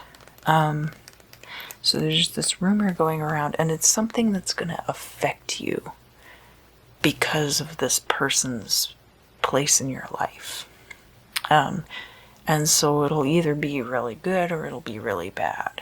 But it'll depend on what the nature of the commentary is. Is there any truth to these rumors that are going around about this person with whom Pisces is affiliated? Yeah, for some of you. I am hearing Netflix series again. I hear somebody's Netflix series is getting picked up. How likely is that? I don't know. It's not for me to say. I don't know anything about that. But that there's... Yeah. The pilot was already aired on this other network. But Netflix has seen it and they're picking up the concept for a whole season, for 2 seasons. Well, that's cool. Wonder what that's about. There's more going on than just that, right? What else is going on with Pisces this week, September 30th through October 7th? Walking a hole in your favorite pair of shoes. There's something that's really requiring a lot of work out of you. And I don't know if it's necessarily like just that it's your job. I feel like there's something going on, like either you're getting ready for an inspection, or you're getting ready for something and therefore you're having to put in extra work to make sure that everything's ready for this particular thing that's going on. So it's not usually that you have to put in all this extra work. It's just that during this time you're having to do these things. Then it's taking a lot out of you. What else is going on with Pisces? Sun, moon, and rising during this time.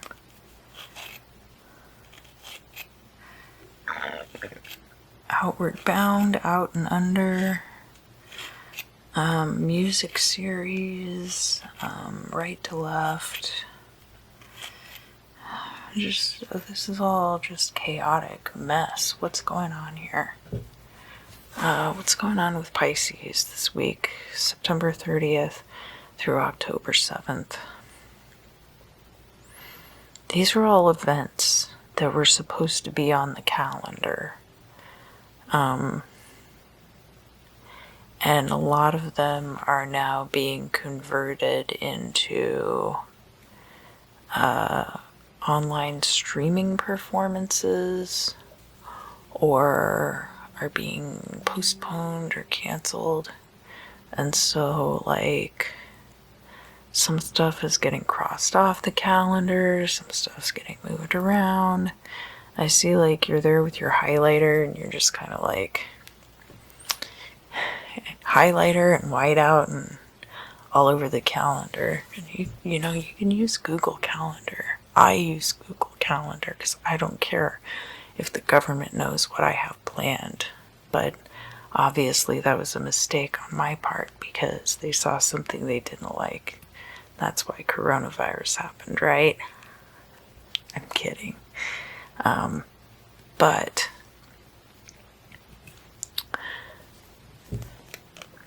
what's the real talk about this situation with Pisces this week? It's going to be kind of chaotic this week. Maneuvering around. Your ex still has something that you need to get one of these projects done, and it's going to be inconvenient to have to deal with them to get that back. But it'll be worth it. What else do I need to talk to Pisces about for the week of September 30th through October 7th? What's going on the 4th? So the 4th is Sunday, and that's when Pluto is going direct. And that's that day that the moon in Taurus is going to be sextile Neptune in Pisces. But Sunday, what's going on Sunday with Pisces? You're going to rest. You might end up sleeping all day. And you're going to feel kind of guilty about it if you do, but you shouldn't because you need to recharge. What else do I need to tell Pisces, Sun, Moon, and Rising about this week, Wednesday, September 30th to Wednesday, October 7th. Do I need to tell Pisces anything else? Honestly, I think that's it for you for right now.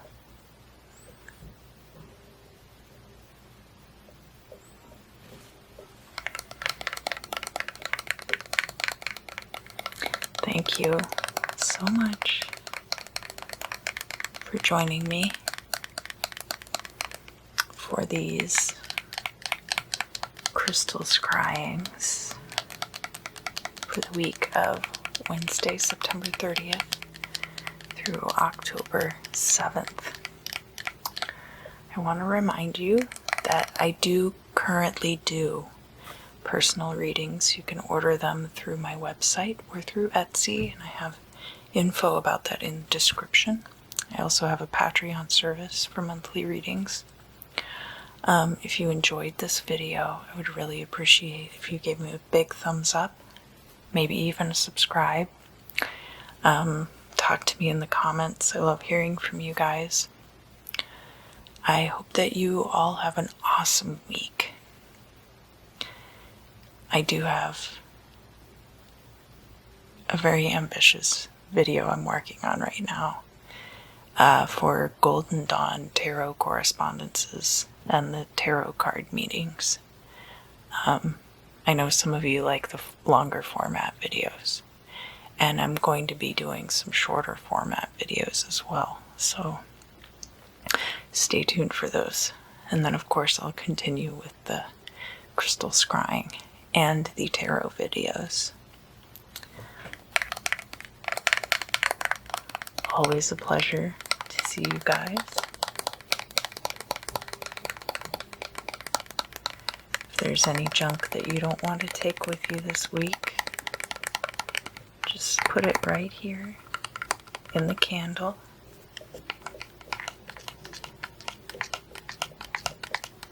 And I hope to see you again very, very